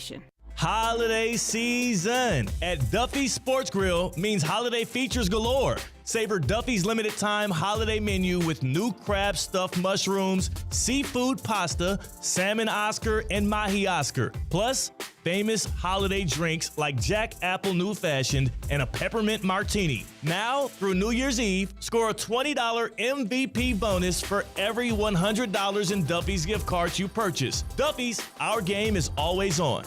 Good Greek moving and storage. Your superhero movers. Now, it's time for a little R&R. All into the bucket, lays it up and in. Ball game, Rizzo!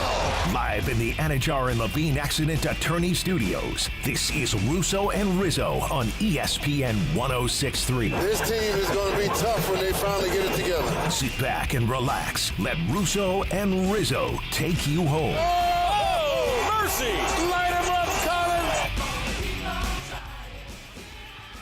Rolling on here, second hour of Russo and Rizzo on ESPN 106.3. The 16th of December, a Monday edition following the Sunday action of Week 15 of the NFL, following the Heisman ceremony in which Travis Hunter secured the Heisman, first two-way player since really Charles Woodson to win the prestigious award. Ashton Genty, a close race, and he comes in a close second in that one. The running back out of Boise State, who has a game coming up next week in the the quarterfinal. We'll see if that provides a little chip on his shoulder. But in the meantime, Colin Russo, Christian Catt, Mike Rizzo on Russo and Rizzo on ESPN 106.3. If you've been in a car accident, truck accident, suffered a slip and fall, my friends Mark Anajar and Glenn Levine over at Anajar and Levine Accident Attorneys are here to fight for you. They won't charge you unless you win. They work tirelessly to get you the maximum compensation you deserve. They're the best in the business for a reason. Why settle for just any attorney? Demand Anajar and Levine today, because that's the Anajar and Levine difference. Don't waste any time getting back to getting what you deserve today. All it takes, one phone call to take back control of your life. Don't wait. Call for a free consultation today. Call 1-800-747-FREE. That's 1-800-747-3733. Call today. Take back control now with Anajar and Levine. Well, Christian Cat helping us out in the ones and twos back at the City Play Studios behind the glass in that little box that he calls home. Let's do a little 5 at 5. Number 1. I appreciate the invite, fellas. You're welcome. You were invited last segment.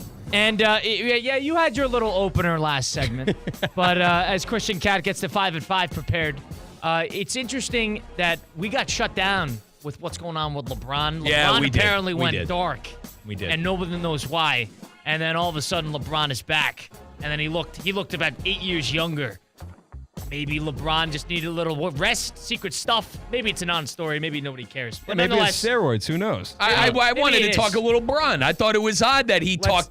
Go ahead. I thought it was odd that he talked to his quote-unquote team and he had a sore ankle. Why? Listen, you know I'm Team LeBron. I'll never have blasphemy about my GOAT. But shouldn't we be talking to the Laker doctors? Like, I don't know. It was very odd to see the King not on the court for 8 straight days. It's only two games, too. But go ahead. Number 1. That's the NBA for you. The Buffalo Bills beat the Lions 48-42. Did this game live up to the hype for you guys? Also, hey, are the Bills the best team in not just the AFC, but the NFL right now? There's an argument for the Bills because they have beaten both the Lions and the Chiefs. I know they lost to the Ravens, and of course, people like Theo Dorsey, theoretically speaking, love holding that over the head of somebody like Josh Allen and company. They got 2 losses all year. The Bills have 2 prestigious wins against 2 of the probably the favorites to win the Super Bowl in the NFL. Off of that alone, you got to declare them that. Is the game live up to the hype? It was entertaining. It wasn't back and forth. The Lions were playing chase, catch up the entire way. Off of that, probably didn't live up to the marquee matchup hype that you'd like, but nonetheless, I enjoyed the game. If you enjoyed offense, you loved it. I mean, Jared Goff, 5 touchdowns? Josh Allen, plethora of passing touchdowns, rushing touchdowns. It had everything you wanted offensively. Defensively, you saw that the Lions were banged up. The Bills have question marks, I think, defensively as well. I would call the Bills the best team in the NFL, my personal opinion. And I think Josh Allen, this is later on, I think Allen solidified the MVP with the last 2 weeks he had. They lost to the Rams. Trust me, I understand it. But he played unreal. And then he did everything he needed to do to win the game against the Lions. I think the Bills are the team to beat in the NFL right now with the injuries to the Lions and beating the Lions on Sunday yesterday. Yeah, I think the Bills have the highest upside, but the Eagles are the most well-rounded team of the bunch. I think the Eagles have enough of a very good offense and an excellent defense, good offensive line. They have pretty good coaches. Off of that, probably the most well-rounded of the bunch, but I think off of upside and what they could offer you on their best day, the Bills might be. And also more on Allen. I think Allen is raising the bar for his teammates because of his play. Allen is good enough to raise up Keon Coleman and the 5 tight ends that offense throws to. He made James Cook look like Edgerrin James yesterday. James Cook is a good player, but I understand. So Josh Allen makes you say, oh my God, watching a football game like 5 times every Sunday. That pass rolling left earlier in the game to James Cook when he was going right was unbelievable. Yeah, you're right. A couple wild plays a game. A throw doesn't make sense. When you're rolling to that side, if you're a right-handed quarterback rolling to your left, you almost always are hitting a guy who's running the same direction with you. And you, more often than not, kind of throw it to your left, far to the left, where it's out of bounds and it's too outside his reach. It was the exact opposite direction the receiver was running, and he hit him in stride. Yeah, he's having his Mahomes moments. You know, when Mahomes first burst out to the scene, he had made all these plays routinely, and everybody was the oohs and ahs. Now Mahomes dealing with injuries, doesn't have the talent probably offensively that he used to have. Also, just Mahomes just tries to win the game and get out. He's kind of over the record-breaking stuff. But it was sort of like that, and that's sort of the wild plays that he's always made his whole career, Josh Allen, but he's really taken a step forward this time. chest pass, and just the rolling to the sideline, you where gotta he give- is better within 1 yard from the sideline than anybody else in NFL history by a wide margin. You got to give Joe Brady credit, too. That offense has really taken a step forward in terms of, I guess, blossoming in the right directions. That Joe Brady is going to get some calls for head coaches, but as offensive coordinator, he's done a great job. Number 2. Number 2. Patrick Mahomes injured his ankle yesterday in the win versus the Browns. It's unclear whether he'd be able to play next Saturday against the Texans. Does this injury open up the door for other AFC teams? Now, the good news is the Chiefs have a game to breathe. They have that lead, so they don't necessarily have to worry about it right now. But for the sake of the NFL, you don't want these standalone games to have a non-Patrick Mahomes leading at quarterback or even TJ Watt on the other end. You hope that he is healthy enough to play for that Steeler-Raven game and the Texan-Chief game coming up this Saturday, because for the good of the NFL. Now, does it open up doors if he doesn't play? Of course it does, because the Chiefs have flirted with losing every chance they get this season, and you take out Special Weapon X, all of a sudden not as dangerous as they once were, and they don't have the tiebreaker over Buffalo. But to the same token, I think Mahomes does this every year for some reason, some lower body injury that he just has to survive his way through. Right. Might be another one of those where he just struggles along and they continue to escape. You're going to see him limping all game and limping his way to probably another Super Bowl appearance. Can you boys sell me on a team that's not named Kansas City and Buffalo in the AFC? I can't. Yeah, I mean, Baltimore looks good, but Baltimore, I mean, they have their own. I haven't seen it in a big time spot. I don't know if I trust it in a big time spot. Like it's a week-to-week league, so I feel like if the Ravens play their best, they can beat anyone in the AFC. But the thing is, they never give their best in the postseason for some reason. That fair to say? Yeah, and it's almost like the opposite benefit of the doubt for the Kansas City Chiefs, because nothing that the Chiefs have put on film this season is telling you that the Chiefs should be the favorite in the AFC. Yeah, and the Steelers, on the other hand, are a good team. Definitely in possibility of winning a playoff game, but they lose a lot when they don't have George Pickens. And, I mean, they were not out of this game completely. That Najee Harris fumble completely changed the tide in that one. Dude, the Steelers crack me up with their sweep plays. They're the only team in the NFL that will go short side pitch sweep. Like, what are we doing? Yeah, very strange. What are we doing? I mean, I guess that's that Artie Smith offense, but to answer my own question, it's either going to be the Chiefs or Buffalo. I don't see another AFC team kind of getting in the mix. I will say Buffalo's defense is right up there as far as being a suspect with the Ravens defense. Quite frankly, I think, who would you take, the Ravens defense or Buffalo's defense? Buffalo's defense has given off 80-something points. That's what I mean. And it's hard to grade the Ravens after, playing the Giants. So and also, C-Cat, what you said about the Chiefs, I agree with, but we're also talking about a 13-win football team here. Yeah, that's true. So it's still the Chiefs and Buffalo for me. You know what's going to be a major problem? It's hard for me to kind of, put my chips into the Baltimore Ravens is what's going on at kicker. It's not a problem. It wasn't a problem this week, so you don't think about it because all they did was score touchdowns.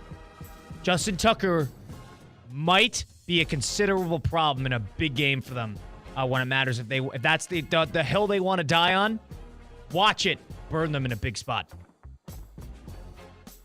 Nothing on that? No, we've talked about it. Yeah. I think I hoped and prayed that Justin Tucker has at least a nondescript postseason, and then we move on to a new future in 2025 as a Ravens fan. That's what I hope for. There you go. Number 3. Number 3. Well, FAU's Board of Trustees, just down 995 from our studios in Boca, they're expected to approve a $22.5 million 15-year deal that would give Flagler Credit Union the naming rights to FAU's football stadium. Oh, is that right? I didn't see that. It would be the biggest publicly known naming rights agreement for any school in their conference in the American. Is this a big deal? How big of a get is this for the Owls? So it's going to be called what? Flagler Credit Union Stadium or Flagler Stadium? Flagler Stadium is not bad. Yeah, but Flagler means not other things than just Flagler Credit Union. And obviously we got the Boca Bowl down there too. So there's a lot of things going on with Boca, this stadium and this football team. You think maybe it might help them in some NIL situations. Who won the American Army? You know what I mean? Like, with all due, listen, we love our troops. We love our troops. But at the end of the day, I think FAU and hopefully this young coach that they just hired could use some of this money to get some good talent at that stadium and to get that place rocking again. We're years separated from Lane Kiffin having success with the Owls. I would love, being part of the community now here in West Palm Beach and in the Palm Beach area, I would love to see FAU be another problem in that conference. Yeah, they got again. a 33-year-old, Zach Kittingley, as the head coach there. Will be very interesting to see how he adjusts that, how he kind of plays to a level above him in terms of this NIL world. And he's kind of young and experienced. This is the opportunity to kind of, make a name for yourself. There's your opportunity. We'll see what happens. And hopefully we can get him on one of these days. But in the meantime, number 4. Number 4. Oh, Travis Hunter, he won the Heisman Trophy, also won the Biletnikoff and a bunch of other awards. Is there any problem with Travis Hunter getting these accolades over the weekend? A problem? Do you have a problem with this, Mike? I do. And listen, I know Hunter is originally from Boynton Beach, and I just got done saying I'm a part of the community, and he barely claims. He claimed Palm Beach County when he was asked about it, then he brought it up on the speaker. He doesn't wear like Palm Beach County strong. No, I don't see him on Clematis hanging out. C-Cat, I had a problem with him winning the best defensive player. I had a problem with him winning the best offensive player. We knew that this was a popularity contest and Coach Prime Fest, and we knew he was going to win the Heisman. I have a problem with him doing a clean sweep on all the awards. If you want to give him the Heisman, fine. If you want to give him the best player, fine. I have a problem with doing, a 6-0 sweep on all these awards, and you're playing in the Cheez-It Bowl? Come on. I agree with the Biletnikoff 100% wholeheartedly. No problem with that. Should not have won that award. Should not even come close to winning that award. That's the receiver for those that are interested on the best wide receiver in college. Thank you for the clarification. Nick Nash of San Jose State had a triple crown, which means he had the receptions, yards, and touchdowns, and top in the country. Despite what you think about San Jose State, that is deserving of that award. Nonetheless, I know he won the Bednarik Award, which is the best defensive player in the country. I don't necessarily have as much of a problem with that because name me another one. And who was healthy, who played all year. So I don't have a problem with that.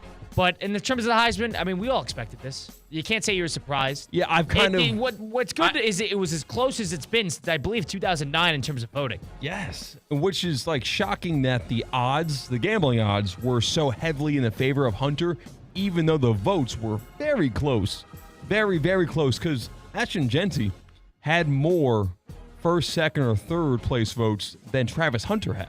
Now, the way I look at this now, because I've thought about this today, is, all right, Ashton Jeanty, sort of like the prolific runner-up of since 10 years ago, which was let's go to the Derrick Henry one. If you want to go to the Mariota one, we can, but him and Melvin Gordon were so comparable, I'm going to exclude the 2014 Marcus Mariota one. Since then, how many of those Heismans does he win if he was playing in that year? How many of those Heismans does he win it over? I would say every single one but 3. Joe Burrow, Baker Mayfield, and probably Lamar Jackson.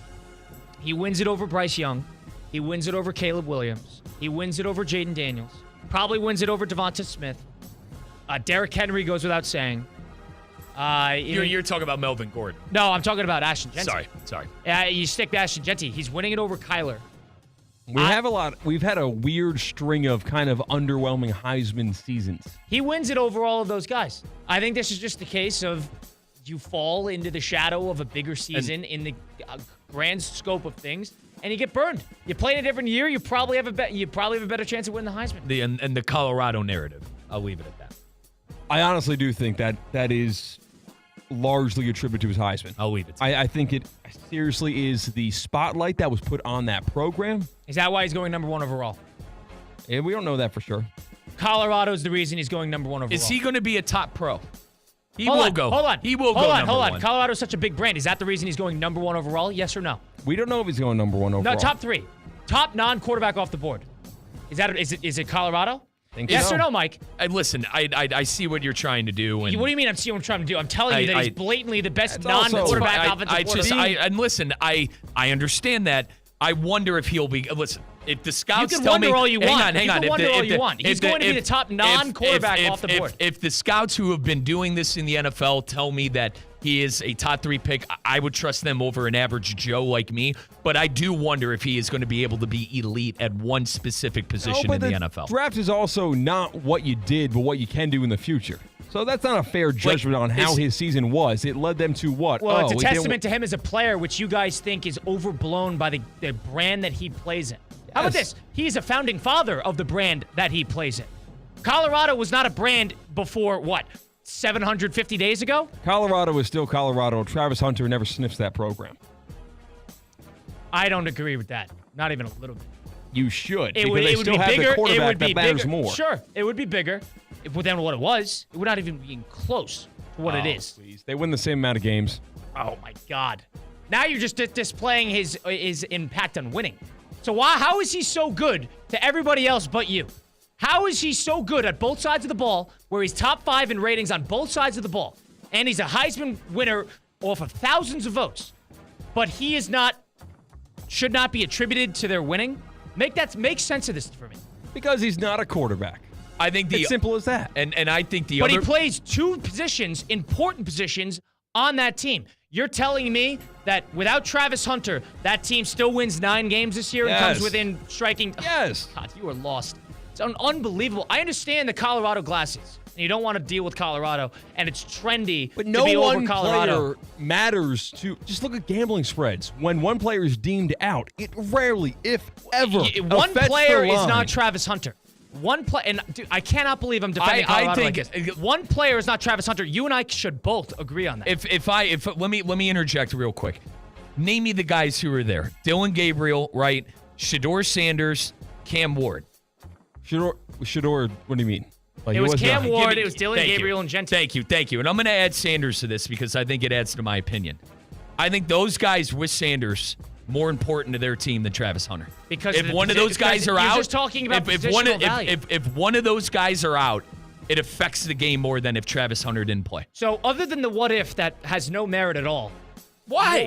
Why doesn't my what if have any Because merit? it hasn't happened and there's nothing. There's no argument to. But my argument is that you take those guys off their team. This is how I look at the MVP or whatever MVP in whatever sport. If you take that guy off their team, how good are they? If you take Travis Hunter off of Colorado, they take a major hit. But it's not like taking Shedeur off Colorado. It's not like taking Cam Ward off of Miami. Then give it to Cam Ward. Why was Ashton Genty ahead of them? Because dude, you take Genty off of Boise State. I think it's the equal value of that quarterback because the way they're off. But the whole offense goes through him. Who is to determine that? The whole offense doesn't go through Travis Hunter. It goes through Shedeur Sanders. The whole offense goes through Genty. And it doesn't go through their quarterback. It goes through 40 Genty. carries. My point is, you cannot make that decision off of a what if. Here's what I'll tell you. You want to go what ifs? You guys love these hypotheticals that nobody cares about. I disagree. How about this? He's the best player on offense, and he's the best player on defense on that team. How is he not important to win? He's not the best player. Shedeur Sanders is the best player on offense. No, fine. Quarterback importance, I'll grant you that. He's their best offensive skill player on offense and defense. What's the argument? So why are all the Heisman voters wrong? Explain to us because they're drinking the Colorado. They're not all wrong. They're not all wrong. Maybe It's about 40% Colin, of it's their opinion, and their opinion is that what Travis Hunter did this year on both sides of the ball then how are all is the more draft impressive. analysts wrong? Why is he the top player on the board that's not a quarterback? Explain that to me. Because of how right now, if you look at, there's a lot of teams that are floating to the top of the projected top 5 that might not need a quarterback. Okay, so why is he above everybody else in the college football despite him not being that good at what he does? Why is that? Because they never, and to your point, you've never seen it before, and they think it's equally impressive. My argument is that if you take the guys who are there in New York and Shedeur off the team, you're worse off than taking Travis Hunter. So why did Caleb Williams win the Heisman when they won 9 games 3 years ago? There was more important players on more important teams. Why didn't you give it to them? Explain that to me. It's different now. Now it's different. Because it is a different year. Yes. Correct. So it's different. You want to talk about importance? The importance, give it to the best player on the best team every single year. I'd have to look up. Didn't he throw for like 60 touchdown passes on a 2-loss team that was a play away from being in a Big 12 championship or a big Pac-12 championship with USC? They lost to Utah. Remember, they couldn't beat Utah. His year was unreal. Player, give it to the most important player on the most important team every single year. But then also Caleb was like the no doubt number 1 pick as well. So there's that factor too. Sure. Okay, so now we're taking draft consideration into it when it comes to Caleb, but not with Travis. But you're the one trying to compare the draft consideration. Well, sure. And you're the one who shot it down. It's not that I shot it down. I worry, and listen, like I said, all right, I'm an average Joe. If the scouts tell me this kid's number one and whatever, fine. I wonder if he could play a single position. I wonder if he could play a single position so you don't give him the at Heisman a off of that? superstar level. So you don't give him the Heisman off of that. He's top 3 in coverage grade. He's top 3 in coverage grade. He has 4 interceptions. He has double-digit touchdowns. He had triple-digit receptions. My point is that if we're going to go off of the narrative that they've done the Heisman before, right? The quarterbacks had the better statistics and the unreal running back had the better statistics. You're giving it to him based off of his being a two-way player. That's fine. I could live with that. If that's the answer, that's fine. We've never seen it before, but in my personal opinion, I think the other guys were more deserved because if you take them off of their respectable teams, it's a much bigger hit than taking off Travis Hunter. I mean, yeah, sure. If you want to go off the what if, that's what happens if Dylan Gabriel doesn't play that game against Ohio State? Is Oregon even in that game? If Shedeur Sanders doesn't play in it, why did Shedeur Sanders finish 7th in Heisman voting? Be so important and put him at number 1. Nobody thinks like this when they draft. Here's the take. You know what I think this is actually going to do? I think Boise State is better off that he did not win that Heisman comparatively to had he won. Had he wins, Penn State goes into that game, let's shut down the Heisman. It's going to be more of like, I already had my win. Now, give the kid a chip on his shoulder. Give the kid a chip on his shoulder. Boise State will be better off. Game. Yes, will be better off. They'd be selling out on the run regardless. That's ridiculous. Talk about narrative. You want to find theme? Piss the guy off. Piss the guy off. Piss off the best player on the team? Just because he thought he got snubbed? I'll show you. And what was the reasoning? Because I play in the Mountain West. All right. Well, the whole team feels that. We play in the Mountain West? They already thought that anyway, but if he won the Heisman, it's not as much. Now, I didn't win the Heisman because we play in the Mountain West. Nothing's validated Let's yet. show everybody who we are. And let's show that the Mountain West is for real. That's their opportunity. And I think the fact that he lost the Heisman, that helps. I cannot believe you guys are so opposite on this. Here's last thing. I thought I gave up on this argument because I was kind of bored because we knew this was coming for like a month now. Right. And you just lit a fire under me again. Me too. Ashton Genty's a 1 of 5, 1 of 6 season in the history of college football. Travis Hunter's a 1 of 1. There's your answer. There's your rationale. There's your reasoning. And you can't say the Barry Sanders record because Barry did it in 11 games. We're entering game number 15, 14 for Genty, so I don't want to hear it. Number whatever. Number 5. We're not talking LeBron. We're not talking LeBron. No, we're not talking LeBron, Josh but it's very weird that that whole situation was so weird. Next. Who's the MVP in the NFL? It's Josh Allen. Not even close. I understand you guys did a whole 2 hours on this. Fair play to Theo, but it's not even close to Josh Allen. We didn't do 2 hours on it. It's Josh Allen, and I'm not even considering anybody else. You know what his argument was? Statistics. Here are some statistics. Josh Allen, 37 total touchdowns, 5 turnovers. Lamar Jackson, 37 total touchdowns, 7 turnovers. You want to bring in record? Most important player on the most important team? Josh Allen, 11-3. Lamar Jackson, 9-5. Point me in the direction of the narrative in the other opposite direction. That's all we got to go on that. There's your MVP vote. I don't understand how anybody thinks anything differently. Of course, a lot can change in 3 weeks. Who knows? But I do think the odds are a little carried away. Me and Theo, he swayed me a little bit on it right now. The odds are a little... I can agree with that. There's actually good value because if Josh Allen has a bad game and Lamar Jackson keeps it up, then yeah, that could flip quickly. So in terms of getting value, I don't disagree with that. Because keeping it up means beating the Steelers, which is kind of like the monkey on Lamar Jackson's back. If he beats the Steelers and looks good. And also not really going deep in playoffs. He also has the Texans on Christmas. He's got some opportunity to show up in a big way. But I understand with that. I'm completely on the same board in terms of getting value out of the pick. But in terms of, if it ended today, who's winning by a wide majority? Josh Allen. Yeah, there's more potential. Lamar Jackson has a chance. That's the question. Yeah. You're not saying who's going to win because we don't know what's going to happen in the next 3 weeks. Who's going to win if it ended today? It would be Allen, and that wouldn't be. The way, Theo, we were in our pre-show meetings, and I was driving Christian Cat up a wall, being in his way while he was trying to do his job. But it seemed like Theo has like a personal vendetta for Josh Allen that I don't understand. The reason you were in my way is because for some reason, in a hallway of a conversation's being had, we're in the talking business. I'm okay with that. but you find it necessary to put man? one right hand on one wall, your left hand on the opposite wall, and stand there and block all foot traffic that could want to go down that hallway. You purposefully block the hallway. You could just stand there, arms at your side, or maybe standing parallel with the wall. Yeah, there's room for two left. But he sticks his arms out and just blocks everybody. It's on me. It's on me. Gotta wear that. Gotta wear that. Start your week off with a bang. Head over to F45 downtown in West Palm Beach. Locations in Wellington and Palm Beach Gardens as well. It's the ultimate functional type of workout team. Building and actually working out in a setting with other people, like-minded fitness individuals. You can do it over at F45. I go every single morning. It's the best way to start your day off with a win. Can't win your day if you don't win your morning or in the afternoon if you're one of those people. Go start your day out with a good sweat, 45 minutes in and out. Go to classes. You don't really have to think because everything's in front of you. They have screens with the workouts that are telling you what to do, exactly how to do it, and the time in which you're supposed to do it. Instead of trying to, maneuver your way through a gym and finding time for this machine and finding time for that machine and missing this one because the line is too long and this, that, and the other. Instead, hop over to something like F45 and go get in and out 45 minutes. Do it the right way. Do it the functional way. Go check out F45 downtown West Palm Beach. On Instagram, we continue the program next. It's Russo Rizzo, ESPN 106.3. Live from the Anajar and Levine Accident Attorney Studios. Anajar and Levine Accident Attorneys. Call 1-800-747-FREE. This is ESPN 106.3. This holiday season, make it a real Christmas with real Christmas trees. Now through Saturday, buy one tree and get one free at select lots across South Florida. If you are looking for a last-minute tree, a real one to make your Christmas unforgettable.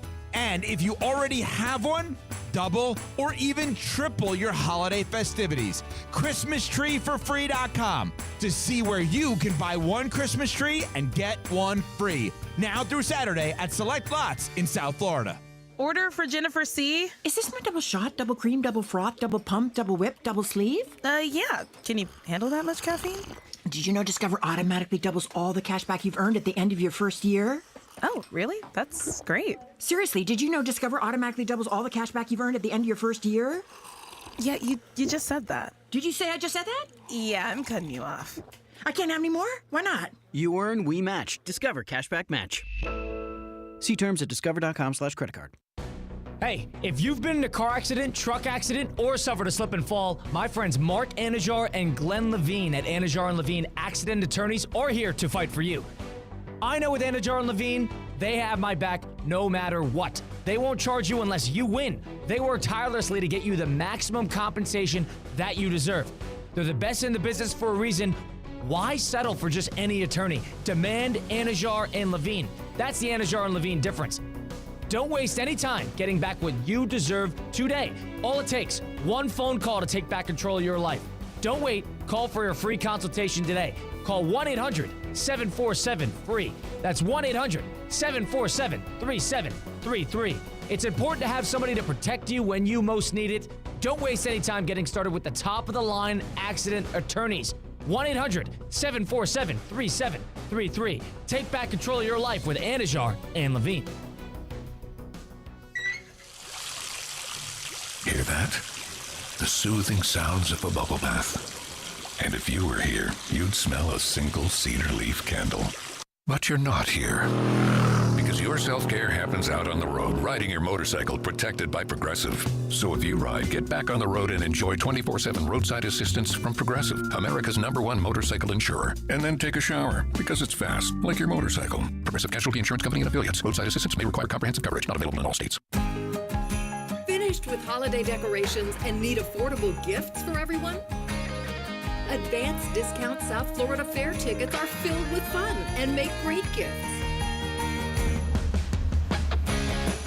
South Florida Fair discount tickets are on sale now at Publix and online at southfloridafair.com.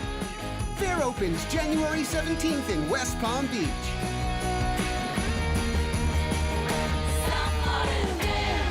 The quality of our choices affects the quality of our lives. So, when it comes to how you move, do you choose to see a doctor or go to the #1 orthopedic specialist in the world, backed by a team who custom tailor your treatment? Do you choose to live with limitations or live life to the fullest by going to the place that's #1 at getting people back to what they love? Choose better, move better. Locations in West Palm Beach and Wellington. Learn more at hss.edu/Florida.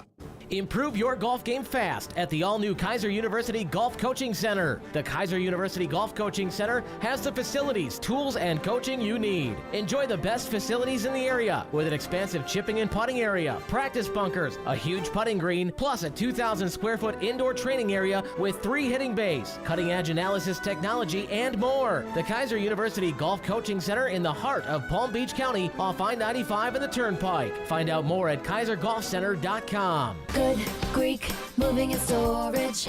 Your superhero movers. It's the Good Greek Spiro. For the best move ever, go to goodgreek.com. Good Greek moving and storage. Your superhero movers. Hey, if you've been in a car accident, truck accident, or suffered a slip and fall, my friends Mark Anajar and Glenn Levine at Anajar and Levine Accident Attorneys are here to fight for you. I know with Anajar and Levine, they have my back no matter what. They won't charge you unless you win. They work tirelessly to get you the maximum compensation that you deserve. They're the best in the business for a reason. Why settle for just any attorney? Demand Anajar and Levine. That's the Anajar and Levine difference. Don't waste any time getting back what you deserve today. All it takes, one phone call to take back control of your life. Don't wait. Call for your free consultation today. Call 1-800-747-FREE. That's 1-800-747-3733. It's important to have somebody to protect you when you most need it. Don't waste any time getting started with the top-of-the-line accident attorneys. 1-800-747-3733. Take back control of your life with Anajar and Levine. Ho, ho, ho. Happy holidays. It's Kevin Dalton from the Unlimited Auto Wash wishing you and yours the best this season. Santa just got his sled cleaned up beautifully. So should you. Hand wash, wheels clean, tires shine, blow dry, hand finished, vacuum, interior windows, plus your dash and jams wiped. Just $25 per wash. Or go unlimited. Just $44.95 per month. Less than the price of 2 washes. 6 locations to choose from. Gift certificates are a great idea this season. Visit unlimitedAutoWashClub.com or call 561-WASH-ME-TOO. James Madison and WKU are going bowling in Boca. Experience the 11th annual Boca Raton Bowl, Wednesday, December 18th at FAU Stadium. The James Madison Dukes and the WKU Hilltoppers battle for gridiron glory. FanFest starts at 2 o'clock with kickoff at 5:30 p.m. Get your tickets at BocaRatonBowl.com. James Madison and Western Kentucky in the 11th annual Boca Raton Bowl, Wednesday, December 18th at FAU Stadium.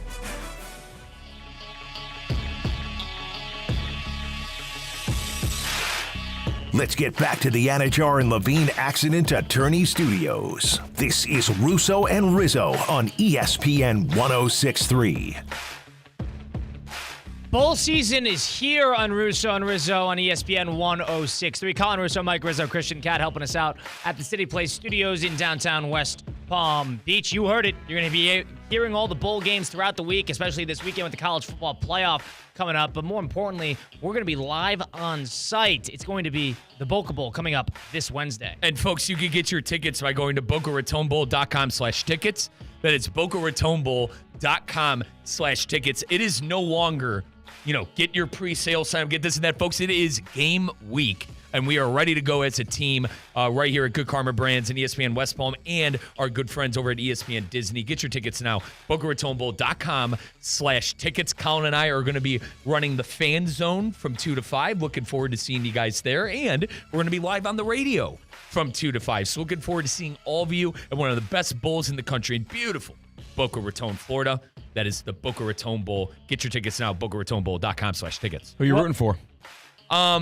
Everyone against your pick. Yeah. What is your pick? You pick Western Kentucky. It's plus 9.5. I had it wrong. What do you? By the way, they're plus 9.5, not minus. Yeah, okay. It's plus 9. It's okay. What's the what are the implications right now? How many games are we up? How did you guys do? I know we went 5-2 over the weekend. You guys went 1-4. Right? Awful. Yeah, 1-4 before that pick. Oh God, who'd you? Theo, I'm going to say You're this now blaming because Theo. he's not listening. You're blaming Theo's Theo? bad at gambling, man. Theo is not good. Colin, if you remember, early on in the year, it was all Seacat's That fault. Panther pick I didn't like. Panthers are getting favored for the first time in like 3 years. You think they're going to take well to that? I think that is a ultimate. Light's a little too bright. I want to rewind because Colin and I know sometimes I single myself out with my dumb picks, but Colin and I, we take equal blame. Early on in the year, remember, Theo comes up to us and says, man, I don't know what Seacat's doing with these picks.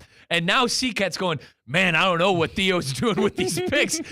Colin, South Carolina State, was that a Theo pick? That's a Theo pick. Jackson State has killed everybody Everyone. all year. That was a Theo, social statement. He said, I don't care about Army Navy. I care about the Celebration Bowl. That's what that pick was about for Theo Dorsey. It was more about that. And he got rocked. He got rocked. No chance. I'm so happy I didn't watch a second of that game because if I did, I'd be angry. If we don't have this information in front of us, I apologize to the both of you. But what's the aggregate at right now?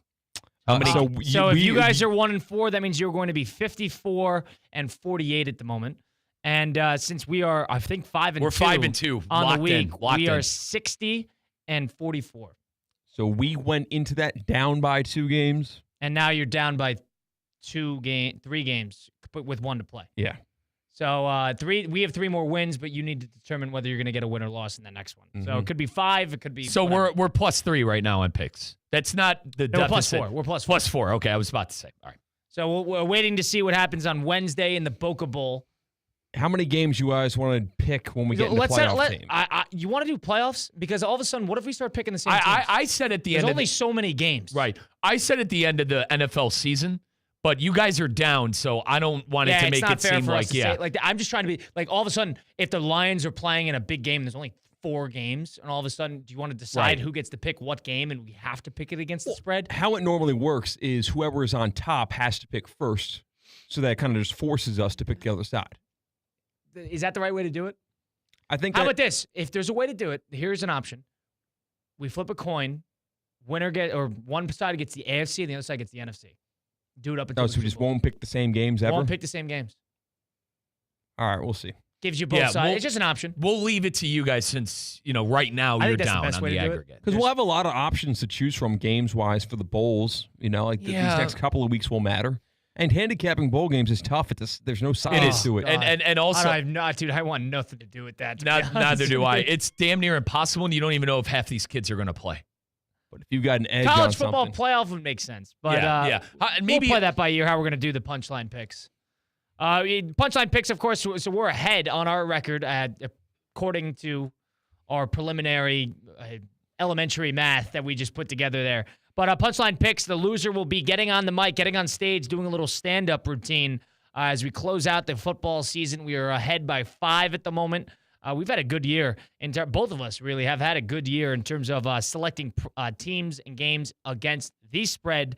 In the meantime, got to tell you, now that we're entering Monday Night Football tonight and the holiday season, it's time to sit back, relax, eat some food, and watch some football. Of course, with the college football playoff and the NFL coming up next week in a packed week. It should be a whole lot of fun. You're going to be watching these games anyway. So what am I going to say? You might as well get started over on Hard Rock Bet. Go enjoy the holidays the right way. Go sprinkle some action on these games.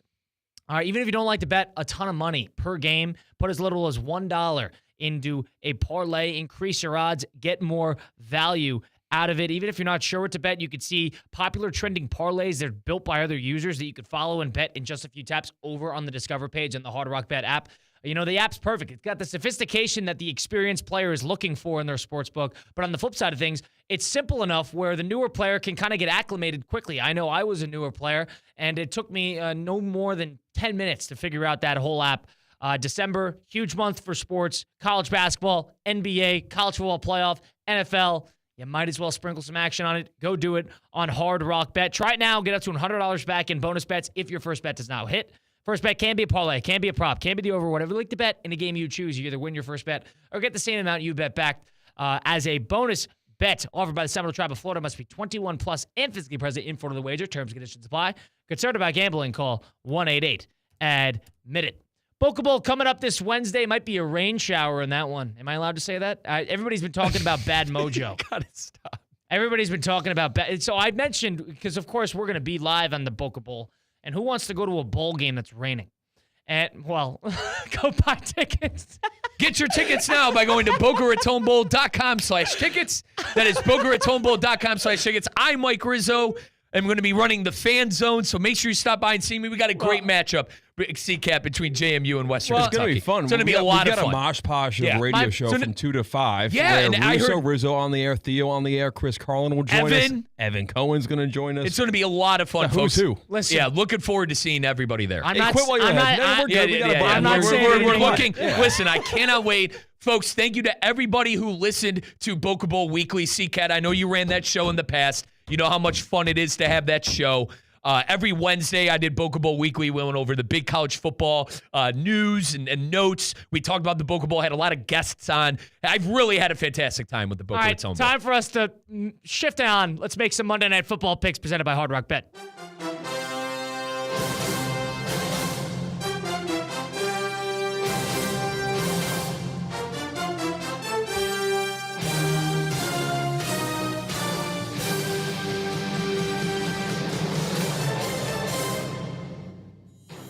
No more bye weeks in the NFL, which means you got 2 Monday Night Football games coming on tonight on ESPN, the first of which at 8 p.m., Chicago at Minnesota. Of course, they played a couple weeks ago in which the Bears narrowly lost that game in a overtime, I believe, to the Vikings, in which they blew up that last drive. Caleb Williams took a terrible sack. Another day. But Minnesota favored by 6.5 on this one, according to the Hard Rock Bet app. And, of course, the second of which, 8:30 p.m. Eastern on ESPN as well. Atlanta and Las Vegas taking that on in Vegas. Atlanta's a 5.5-point favorite on that one, according to Hard Rock Bet. 2 games tonight. I love when there's the doubleheader. One's going to be on ABC. The other's going to be on ESPN. So tune in tonight. What do we like in this game? Well, I am going with the underdogs. I'm going to go with the Bears in the points. I'm going to go with the Bears in the points +7, and I'm going to go with the Raiders +6.5. Do not tail me, because I am taking this because I need basically 30 points between Brock Bowers and Keenan Allen in half-point PPR, because I am a idiot for sitting Devontae Smith over Jamison Williams. So, and also, folks, I'm going to parlay that with anytime touchdowns with Keenan Allen and Brock Bowers. That is a sucker bet, and that is my bet on Hard Rock Bet. That's your fantasy matchup you got to hit? Brother, I'm down 27 points and in half-point PPR, and I Brock Bowers and I Keenan Allen. It's playoffs. Dude, CCAP, 10-4. 10-4. I missed the first round by 1.5. I was 1.5. Now you're going to get burned. Now I'm going to get burned for having to play week 1. And I played Lamar Jackson and CeeDee Lamb, the 2 top scorers at their respectable position. It's just how it goes sometimes, man. But that is my play of the night with Hard Rock Bet. C-Cat, what do you like tonight in these 2 Monday Night Football games? Am I going to be the biggest dum-dum in the world and just parlay the favorites on the money line? Let's make this abundantly clear. These 2 are Christian Cat and Theo Dorsley, on Theoretically Speaking, are 1-4 this week on their picks. So they've had a rough week to see if they can turn it around here. What do you got? It's -133 if you just take the Vikings and the Falcons to just win their football games. And I'm going to do that.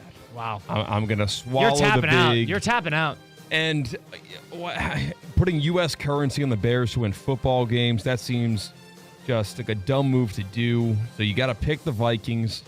And same with the Raiders. Like, one of the worst teams in the NFL. Desmond Ridder. If I lose this bet, I lose. Like, give me the parlay to the money lines for both of them. I'll you know eat what? that shot. So I lose that bet, it's not my fault. How about that? All right, that's a Falcons' fault, and that's a Vikings' fault if I don't win. C-Cat, give me your odds on me to win my matchup. 27 and half-point PPR with those 2 guys. Keenan Allen put up 23 and half-point about 2 weeks ago. Yeah, you're not gonna. No, not gonna win. What does the ESPN app tell you? 70-30. I think it's more like 15%. You're gonna win. Yeah, you'll see. Who knows? Is Desmond Ridder going to force feed Brock Bowers? Exactly. And can Caleb Williams do something offensively? Colin, be the voice of reason. What are you going with here? I like Chicago, weirdly enough, to go +6.5, bouncing back after a terrible loss on the road in Santa Clara. Playing in a dome, not too far. It's a divisional game in which they got narrowly beat a couple weeks ago. Minnesota, I think, was going to play really well to start because they smell the blood in the water with Detroit losing a game, and they know they need the game, and they need to continue winning to keep pace. But to that same token, they fall back and still beat Detroit Week 18. You got both the divisional, the bye weeks, and the tiebreakers. Whole bunch of different set of logistics on who gets what. But I think Chicago will cover tonight plus 6.5, On the 5.5 side, I think Atlanta will actually cover. I think they're due for a wake-up game. Maybe I'm just hoping. I have the over on the year. I need the game, number one. But they've collapsed. Kirk Cousins, he's been like this before, weirdly enough. It's not like this is anything new with Kirk Cousins. He's a high highs, low lows quarterback, and sometimes you get the middle of the pack. I'm expecting a little middle of the pack tonight with Kirk Cousins and company with the Atlanta Falcons. They're going to run the ball about 100 times. And as long as Desmond Ridder does not tear up that defense, which is terrible, then I should be okay. I think Atlanta will cover tonight. 5.5. This game is 23-13 written all over it on that one. CCAT plus 1,300 anytime score for Keenan Allen, plus 800 for Brock Bowers. If I parlay that with plus 6.5 for the Bears and that's 6.5 for the Raiders, I get crazy odds. Well, what are the odds? You have it in front of you? I have not. I'm too afraid to put everything together because I know I sound like an idiot because no one cares about my fantasy team, but I cannot believe I'm about to be 10-4 and second in points overall in my league and be out round one. It's just so ridiculous. I'm on the opposite side of that because the number one team in my league, I took him down in the first round of the playoffs too, and he got burned. He had Cooper Kupp, who had a cardio day on Thursday Night Football, 0 receptions, 0 yards. The problem is my team scored. I had 98 points in that point PPR. The other two teams, Colin, didn't even get 90. So bad matchups. That's life. Yeah, At least you hit your parlay today. Yeah. Oh yeah, dude. CCAT. How about this? Penalty kick for West Ham made it 1-0. They play 90 minutes. Okay. It happened in the 90th minute to PK. In extra time, Bournemouth buries a free kick from 40 yards out. I won $200 on a parlay because I needed that draw. How about that? Thank you, Hard Rock Bet. That was our Monday Night Football picks presented by the aforementioned Hard Rock Bet. Try it now. $100 back in bonus bets if your first bet does not win. It's offered by the Seminole Tribe of Florida. Must be 21 plus and physically present in Florida. The wager. Terms and conditions apply. Concerned about gambling? Call 1-888-ADMIT. We'll be back at it tomorrow, 4 to 6 Eastern from the City Place Studios in downtown West Palm Beach. Stay happy, stay healthy, stay focused. Enjoy the Monday Night Football games, plural, tonight, ESPN 106.3. Hey, golf fans, Colin Russo here. Looking to improve your game? Flagstick Golf Performance, the ultimate indoor golf experience, is now open in Boynton Beach. With 3 indoor simulators and a state-of-the-art putting studio, Flagstick helps players at all levels up their game. Get lessons from experts, try the latest clubs, or just come up for a round on the simulators. You can track your stats and see real improvement. Flagstick is where serious golfers and beginners find their edge. Bring your friends or family and enjoy golf like never before. Visit flagstickgolfperformance.com to book your session. Hi, it's Evan Cohen, and this really is the most wonderful time of the year. It's bowl season. Wednesday, our first bowl game doubleheader. It's the Boca Raton Bowl and the LA Bowl. We get started with a special pregame show live from FAU Stadium at 2. PNC Bank is committed to making a difference in the South Florida community. That's why they offer military banking products, champion veteran-owned businesses, and provide support to local organizations that empower veterans and their families with the resources they need to succeed. PNC Bank. See how they can help you at pnc.com/military. The PNC Financial Services Group, Incorporated, all rights reserved. PNC Bank, National Association, member FDIC. From ESPN Podcast and Omaha Productions, Coach, the new groundbreaking educational football podcast hosted by NFL legends Bill Belichick, Matt Patricia, and Michael Lombardi. In each episode, the coaches break down game-changing situations and front office management tactics, sharing insights from decades of coaching experience and opening up the Bill Belichick Encyclopedia of Football Knowledge. Created by football legends for football fans. New episodes of Coach drop weekly. Listen wherever you get your podcasts. Pro Paint Days are back at Lowe's. That means it's time to save big on your next job. Right now, get your choice of 5-gallon pails of Valspar Signature Ceiling Paint or HGTV Home by Sherwin-Williams Flat Ceiling Paint for just $148. Plus, get it delivered to your job site with free same-day delivery when you order by 2 p.m. Lowe's knows paint. Lowe's knows pros. Valid through 12/20. Delivery by 8 p.m. Subject to driver availability. Additional terms apply. See Lowe's.com/same-day delivery for details. Good people, it's your boy Theo Dorsey. Make your holidays bigger and brighter with Prize Picks. Prize Picks is the best place to get real money sports action. With over 10 million members and billions of dollars in awarded winnings, Prize Picks has made daily fantasy sports accessible to all. You just pick more or less on at least 2 players for a shot to win up to 200 times your cash. Run your game all season long on Prize Picks, America's #1 daily fantasy sports app. Join now, because this holiday season, Prize Picks is giving away 2 free picks in December. They're giving away $30+ million in rewards during Picksmas. Think James Cook will get more than 60 yards next week? Joe Burrow pass more than 1.5 touchdowns? Cook up hot takes with your friends and win real money this football season when you and your crew run your game on Prize Picks. Download the app today and use code THEOD to get $50 instantly after you play a $5 lineup. That's code THEOD to get $50 instantly after you play your first $5 lineup. Prize Picks, run your game.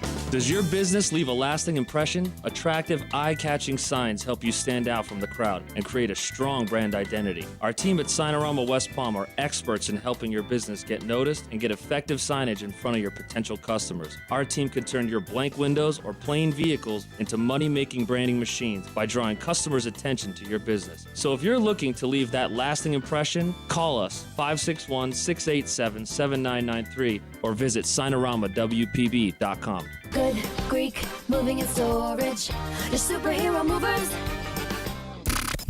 Hey, this is Evan Cohen. Listen to Unsportsmanlike with me, along with Michelle Smallman and Chris Canty, weekdays 6 a.m. here on ESPN 106.3.